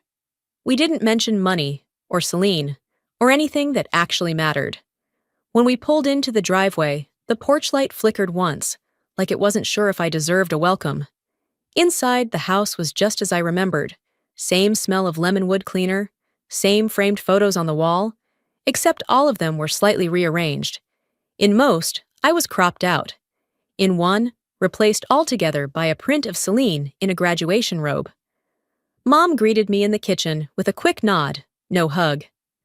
There's leftover lasagna in the fridge, she said, turning back to whatever she was stirring. Celine was upstairs, already posting family time stories. I hadn't even taken off my shoes yet. That night, I slept in my old room. The same twin bed, same curtains I picked out when I was 10. But the walls felt thinner now, like they'd absorbed too much and weren't sure what belonged anymore. Dinner the next day was quiet at first. Jazz played low from the speaker Dad always kept on the counter. The turkey was overcooked. The mashed potatoes were fine. I sat across from Celine, who looked radiant in a beige silk blouse and gold earrings that caught the light every time she turned to smile at Dad. Midway through the meal, Dad looked up at me and asked casually, "So, is the $1,500 helping with expenses?" I dropped my fork. It clanged louder than it should have. "What money?" He blinked, fork halfway to his mouth. Mom paused mid-cut of turkey. Celine sipped her wine like she hadn't heard. "I'm sorry," Dad asked. "There haven't been any transfers," I said, keeping my voice even. "Not since I started med school, not $1. The room went still. Even the jazz seemed to pause. Dad's eyes shifted to Mom. She didn't look up, just reached for her napkin and dabbed her lips delicately. "I thought we were sending it every month," he said slowly, voice tinged with confusion. "I needed to reroute some of it," Mom replied. "To who?" he asked. "She needed it more," Mom said plainly. "Celine's program is competitive, expensive. Astrid always manages." There it was. That word again. I stared at her. "So managing means starving?" She finally looked up at me. "Don't be dramatic." Dad turned toward me, eyes scanning like he was finally reading a page he'd skimmed too many times. "You've really received nothing?" "Nothing," I repeated. "Not even when I was in the hospital last month." Celine shifted in her seat. "Wait, you were in the hospital?" I didn't answer. I didn't need to. A moment of sharp memory hit me, a text I'd received weeks ago. I had brushed it off at the time. It was from Mom. "Make sure she doesn't notice. Transfers under the name again." I thought she meant a utilities bill, or maybe a subscription. Now I realized the she was me. Dad leaned back in his chair, hands loose in his lap. "You told me you were handling the transfers." "I did," Mom said. "But not to her," he finished. Nobody said anything for a long time. Celine looked down at her plate, her smile gone. I pushed back my chair and stood. "Excuse me," I said quietly. "I just need some air." I walked out through the front door and stood on the porch. The wind was colder than I remembered. But it was clean. Honest. It didn't pretend not to sting. Behind me, the house remained still. No one followed. I stayed on the porch long enough for the cold to settle into my bones, but not long enough to shiver. The wind cut across my cheek like it had a point to prove. Inside, I heard muffled movement, chairs scraping, a plate being picked up, but no footsteps in my direction. No one opened the door. No one asked if I was okay. When I finally walked back in, no one looked up. Mom was wiping the counter like it owed her something. Celine scrolled her phone with one hand, her wine glass in the other. Dad stood in the hallway, not saying much, just existing in the pause.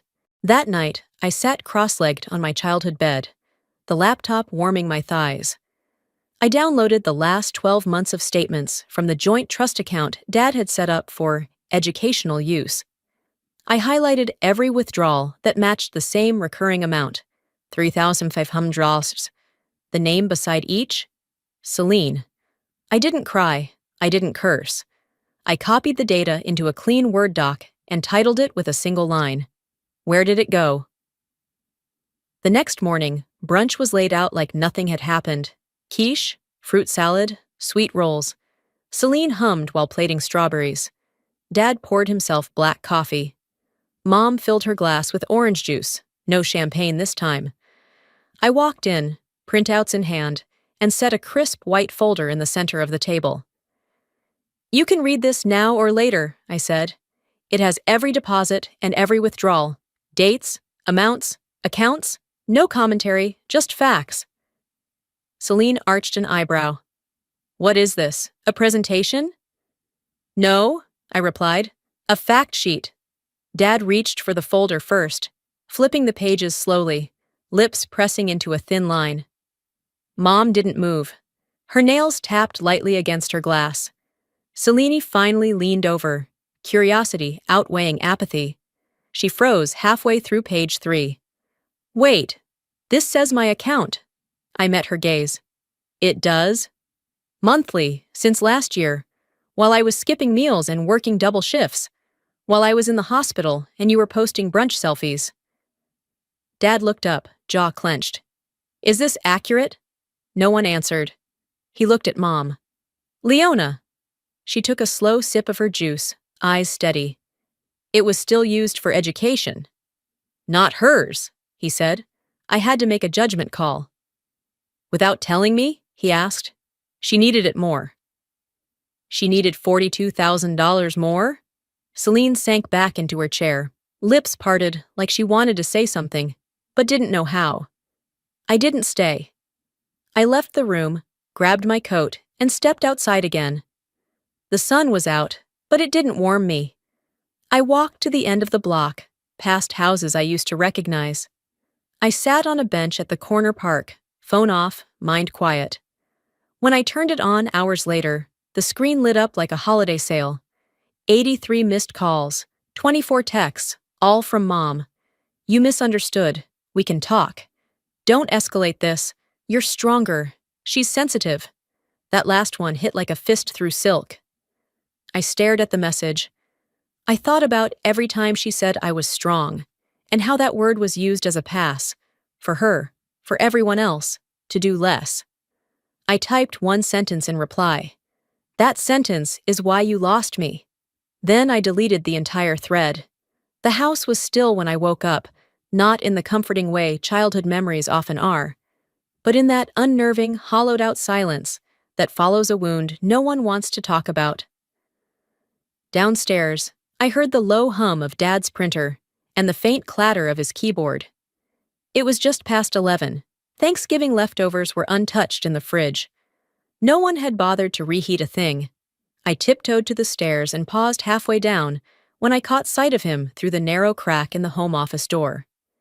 He sat hunched forward, glasses low on his nose, scanning a screen like the truth might blur if he didn't squint hard enough. "She said it was locked," he muttered. The trust fund portal was open on his monitor. I recognized the layout, same one I'd seen weeks ago when I downloaded my statements. He clicked through entries like flipping pages in a courtroom binder. His expression shifted from confusion to disbelief to something heavier, betrayal with a coat of dust on it. When I came down an hour later, he didn't look up. He just nodded once, the kind of nod that said, "We'll talk, but not here." The next morning, everyone moved around the kitchen like it was a stage set. Too careful, too rehearsed. Brunch was being prepped. Quiche, cut fruit, artisan bread. Celine was already dressed like she was about to be photographed, makeup perfect, curls deliberate. Mom moved between sink and oven, pretending not to feel the shift in gravity. Dad sat at the table. "How did you get around the trustee lock?" he asked, eyes steady on Mom. She paused mid-pour of orange juice. "I filed for early disbursement, still for education." He didn't blink. "She's in fashion." She gave him a practiced look. "That's part of the modern economy, Byron. It's business now." He leaned forward. "Astrid's in medicine." I waited for someone, anyone, to say something useful, but it hung there, like fog inside the walls. Then Mom turned to me with that same tone she used when I was a kid asking for candy before dinner. "You always figure things out. You always land on your feet." I swallowed that down without replying. Later that afternoon, while walking past the garage on my way to grab my charger from the car, I stopped. The light was on inside, and the door slightly ajar. Through the crack, I saw her. She was crouched beside a shipping box, sliding an envelope inside. On the box, in her neat handwriting, "From Dad." She sealed it, then stood quickly, unaware I'd seen. I didn't say a word. I just stepped back, out of sight, and turned on my phone camera long enough to snap a photo of the label. That evening, I waited until Dad had poured his usual decaf and was settling into the armchair. I sat across from him and showed him the image. He stared at the screen, then at me. "She didn't even ask me," he said after a beat, voice thin. I didn't nod, didn't answer. I let him sit with it. That night, the hallway light stayed on longer than usual. Around midnight, I heard the soft creak of the guest room door being opened, then closed. Dad didn't sleep in the master bedroom again. The next day, I received a text from Celine. "Why are you turning everyone against Mom?" I stared at it for a moment, then replied, "I didn't say anything. I just showed the numbers." The message was marked read. No response came. But the silence? That finally made sense. Monday morning hit like a reset button I didn't ask for.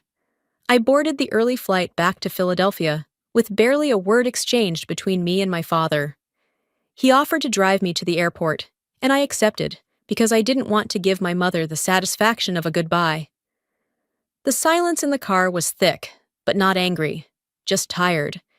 He helped me lift my bag into the trunk, then said, "Be safe." I nodded. That was it. Back in my dorm, the radiator hissed like it remembered me.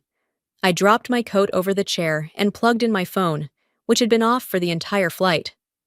As soon as it powered up, a notification popped. Missed call. Celine. Voicemail, one new. I hesitated, then hit play. "Hey, She exhaled into the mic like she was trying to conjure emotion. "I know things got weird, but I'm really struggling now. Studio rent's due, and Mom said she can't send more this month. You've always had a good heart." "Help?" The words help and heart clung to each other like a rehearsed line. There it was. A soft apology, wrapped around a withdrawal request. Even her tone was familiar. That gentle cadence she used when she wanted something but didn't want to say it directly. I didn't answer right away. I let the message sit for a few hours while I caught up on assignments and emails. Then, around noon, I texted her back.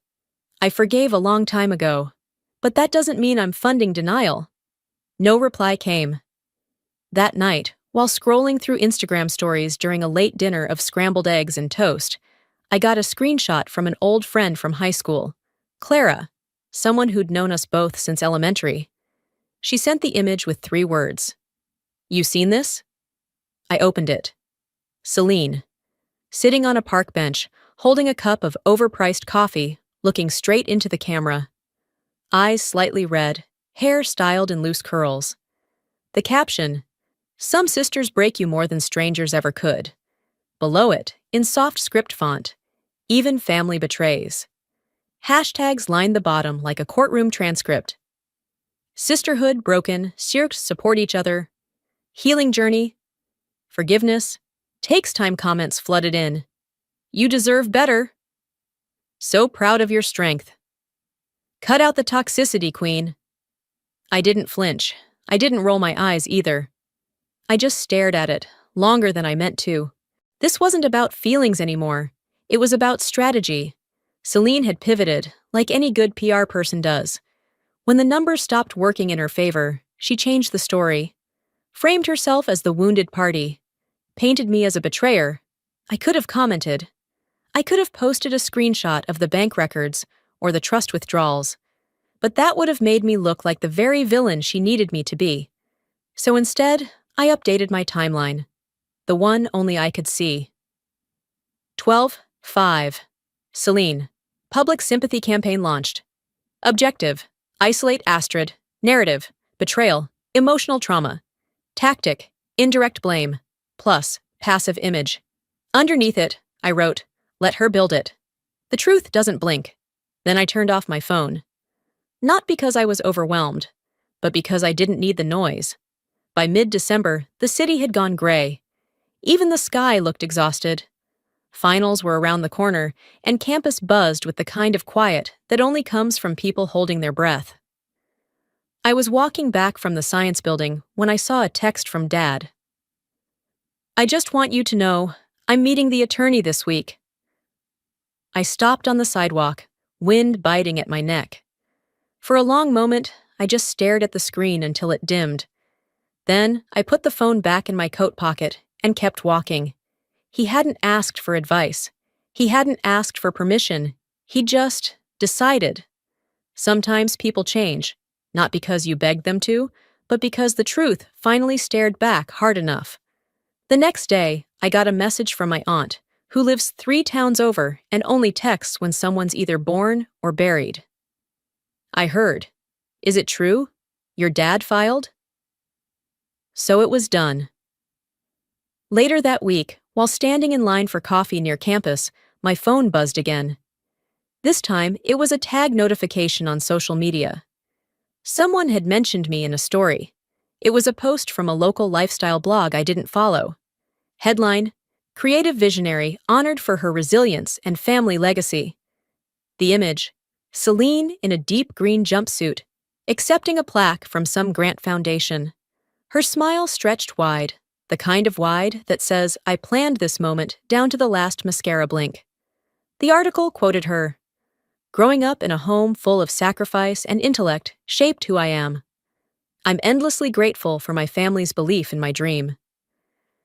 But what made my stomach knot wasn't her name, it was my mother's. "We made tough choices," the quote read, "so she could focus on her path. We've always believed in her vision." Tough choices. The irony was surgical. I saved the article. Then I opened a new browser tab and searched the foundation's name. They had a contact form. I hesitated for a second, not out of fear, but because I wanted the words to land like truth, not revenge. I uploaded 3 documents. A PDF of trust fund withdrawals, every $3,500 transfer. Screenshots of Celine's sponsored content and her brunch lifestyle reels. A short note. It read, "Sacrifice is not a hashtag. Some of us lived it." I didn't sign my name. I didn't need to. That night, I turned off all my notifications. Phone, email, even Slack. I didn't want applause. I wanted quiet. I pulled out my scholarship application, reopened the draft I had buried months ago. And this time, I wrote without editing myself to make others comfortable. "I don't come from nothing," I typed. "I come from being forgotten." I detailed the missed meals, the night shifts, the hospital stay, not as sob stories, but as facts. I wasn't applying to be rescued. I was documenting the excavation. I ended it with one line. Resilience isn't inherited. It's chosen. Then I hit submit. I closed my laptop and leaned back, not relieved, just steady. Some battles aren't about winning. Sometimes, it's just about choosing not to disappear. The last week of December arrived under the guise of normalcy. Quiet buildings, dusty windows, and the smell of burnt coffee in every academic hallway. Finals were done. Grades were pending. Most students had gone home. I stayed back a few days to close out lab work and catch up on hours I'd been forced to miss earlier in the semester. On Thursday morning, I was walking across the courtyard, gloves tucked into my coat sleeve, hands raw from handling beakers and bins, when Professor Lathrop passed me on the sidewalk. He smiled with recognition, then paused. "Oh, you're Celine, right? The one with the creative grant?" I stopped walking. It took me a second to realize he was serious. "No," I said, trying to keep my voice flat. "I'm the other daughter, the one who paid for it." He flushed, adjusted his scarf, and mumbled something about mixing up names. I nodded, kept walking, but the sting wasn't from him. It was from knowing exactly how it happened. She had overwritten the narrative with such precision that even people who had seen me in scrubs thought I was the sister in silk. Later that day, I saw another blog post. "My sister and I are close," Celine was quoted saying. "I owe her a lot." Underneath, a photo. I knew when it was taken, our last Thanksgiving before college. What I didn't know was that the original image had included me. The version they used had me cropped out, only Celine visible, her arm hovering where mine had once been. That kind of editing wasn't accidental, it was a choice. 2 days later, I flew home for Christmas. I didn't want to, but Dad had asked. "Just this one," he'd said. "It'll be different." I didn't ask how. I already knew better. The house looked festive, tree-lit, fireplace running, carols on a loop. Corliss didn't say much. She didn't need to. Her presence was loud even in silence. Christmas Eve dinner was roast and sides, nothing too extravagant. We sat at the table like actors in a play we hadn't rehearsed. Celine laughed louder than necessary. Dad kept refilling everyone's drinks like distraction was his job. After dinner, it was time for presents.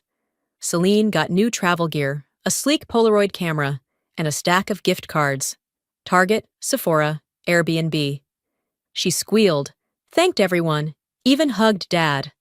I watched from the corner of the room. There was no box with my name, no stocking, no tag, not even a card. I didn't ask. No one explained. Corliss kept humming along to the music like nothing was missing. After they all went to bed, I walked upstairs, packed my bag, and zipped it shut with finality. The next morning, I caught Dad in the kitchen, halfway through a cup of coffee. "I'm heading back," I said, his brows lifted. "You don't have to—" "Class starts sooner than they think." He nodded, then reached into the drawer near the stove and handed me a small folded receipt. I opened it. It was from the bookstore, a new anatomy atlas, paid in full. "Not everything was forgotten," he said. I folded it back up and slipped it into my coat pocket. I didn't hug him. He didn't reach for one. As I walked out the door, no one called after me. I didn't slam it. I didn't look back. I left the house the way you leave a hotel after a bad stay, polite, detached, and sure you won't be coming back. Philadelphia greeted me with wet sidewalks and the familiar smell of city grime clinging to my coat. The dorm hallways were quiet, most students still home for the holidays. I dropped my bag, kicked off my boots, and opened the small window above the heater just wide enough to breathe. 2 days later, a letter arrived in my campus mailbox. No return address, just the logo of a loan servicing company. Reminder, payment on education loan IDGI, Malcolm 2387 is due January 15th. I froze. I hadn't taken out a loan. I knew every digit of my FAFSA record, and nothing like this existed. I sat down at my desk and called the number listed. After verifying my name, the woman on the line said cheerfully, "Yes, we have a balance of $8,900 on file for an education program, co-signed digitally by A.S. Malcolm." "What school?" I asked, though I already had a sinking feeling. She listed a private design institute in Los Angeles, fashion certificate program. I didn't say anything for a moment. Then I asked, "And the billing address?" She read off my parents' house. My mother's name was listed as the alternate contact. I thanked her, hung up, and sat there, completely still. My name had been used, without my consent, again. And this time, for something that had absolutely nothing to do with me. I pulled up the PDF from my email inbox, printed it, and walked it straight to the campus legal services office. I didn't yell. I didn't cry. I filled out the fraud report with the same calm you'd use to pack a box. It wasn't emotionless. It was efficient. The next afternoon, I stopped by the coffee shop on campus to decompress. As I waited for my drink, someone tapped my shoulder. "Astrid?" I turned. It was Mrs. Anitra, our old neighbor from Oak Park. She was visiting her granddaughter for a campus tour. "Oh my goodness," she said. "You look so grown. How's life abroad?" I blinked. "Abroad?" "Yes, your mom said you dropped out and went to Europe. Met someone." I stared at her, stunned. "I don't even have a passport." She laughed awkwardly. "Well, I must have misunderstood." "No," I said gently. "You didn't." Later that evening, I scanned and emailed all the documents, the loan fraud, the altered FAFSA data, the bank statements, directly to my father. I didn't attach a message, just the truth. He replied the next morning. "I've already started the reversal petition with the trust attorneys. This won't be fast, but it'll be done." I read it twice. Then finally, I exhaled. That evening, I cooked dinner for myself for the first time in weeks. A real meal. Garlic chicken, steamed broccoli, rice from a proper pot, not a microwave pouch. I set the table. I poured water into a glass, not a bottle. No phone beside me, no music. Just a warm bowl and a fork. I didn't need someone to watch me eat to make it count. I sat there, quiet, and for the first time, it felt like enough. January dragged its feet like an old man in snow boots, slow, deliberate, and uninterested in urgency. I found my rhythm again, not in celebration, but in consistency. I graded biology quizzes in the tutoring lab, packed lunch with intention, and stopped checking my phone for reactions. One afternoon, while highlighting errors on a lab worksheet, my phone vibrated. I glanced at the screen and froze. FaceTime, Mom. I let it ring once, twice, 3 times. Then, against every instinct, I picked up. Her face filled the screen, haloed by soft golden lighting. Behind her, strings of white lights twinkled, music thumped faintly, and Celine laughed off camera. "We were just talking about you," Mom said, all teeth and practiced warmth. "Celine got invited to Paris Fashion Week. Can you believe it?" My silence was answer enough, but she plowed ahead. "She's networking like crazy," she added. "You should see the list of designers she's working with." "How's school?" she tacked on, like it was a formality. I tilted the phone slightly so she could catch a glimpse of the tutoring lab behind me. Fluorescent lights, whiteboards, stacks of student folders. "Still not luxury, apparently," I said. She blinked. Either she didn't catch the tone or chose not to. "That's good," she said, smiling. "You always make it work." I hit the red button before she could continue. Afterward, I didn't cry. I didn't pace. I didn't even sigh. I saved the screenshot of her mid-party grin, filed it into a private folder on my phone, and renamed it Last Call Answered. The caption I typed under it in my notes: "This is the last time I pick up out of politeness." That Saturday, Dad came to town for a business review. He didn't say he was coming until the morning of. Just texted, "In Philly, got groceries. Can I stop by?" I met him at the cafe 2 blocks from campus. He slid into the booth across from me like a man who finally understood silence. No apologies, just presence. He placed a second-hand anatomy atlas on the table between us. "Saw this at a thrift shop," he said. "Still has your tabs in it." I opened it, smiled faintly. "This is my copy, from freshman year." "I should have asked more questions," he said, eyes on the steam rising from his coffee. "I stopped needing the answers," I replied. We didn't hug goodbye. He just handed me a brown paper bag with frozen chicken, rice, 2 apples, and one oddly specific post-it that read, "Double-check your oil levels." That night, I sat by my desk with the window cracked slightly. Snow floated sideways outside.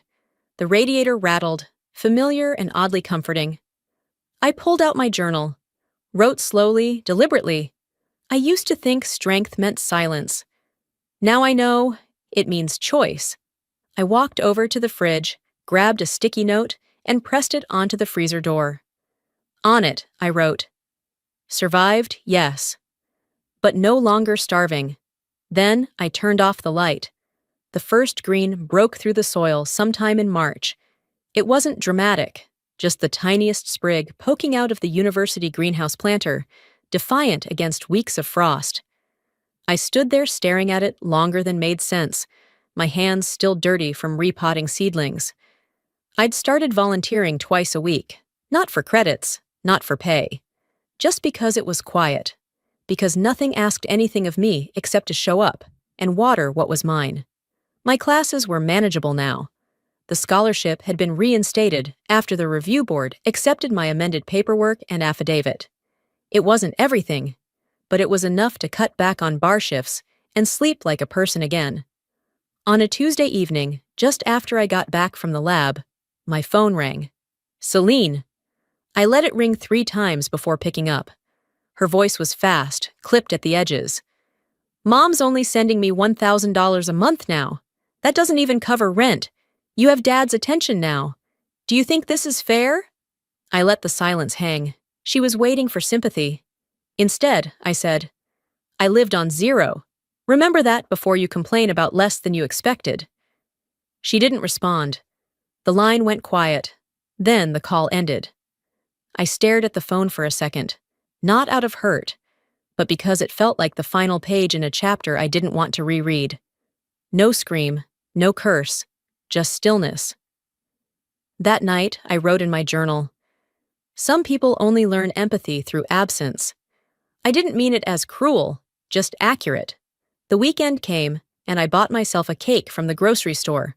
One of those simple single-layer chocolate ones with too much icing and exactly the right amount of celebration. I brought it home, lit one small candle, and sat at my kitchen table. No one else was there. I closed my eyes, took a breath, and whispered, "I'm proud of you, not for surviving, but for choosing not to shrink." Monday morning, I checked my mail. Among the flyers and coupons was an envelope from the trust attorney's office. Inside, confirmation of asset reallocation, legal language, bullet points, clauses. My name spelled correctly for once. At the bottom, a handwritten line added by someone in the office. "This amount is yours, not because you asked louder, but because someone finally listened." I folded the paper and set it beside my coffee. Then I opened my laptop and got to work. Lecture notes, emails, grant proposals. Not to prove anything, just because I could. Later that afternoon, as I walked past a group of undergrads laughing outside the library, I caught a glimpse of myself in the glass. Straight back, steady steps. That's the thing about survival. One day, it turns into living, and by the time they notice, you're already free.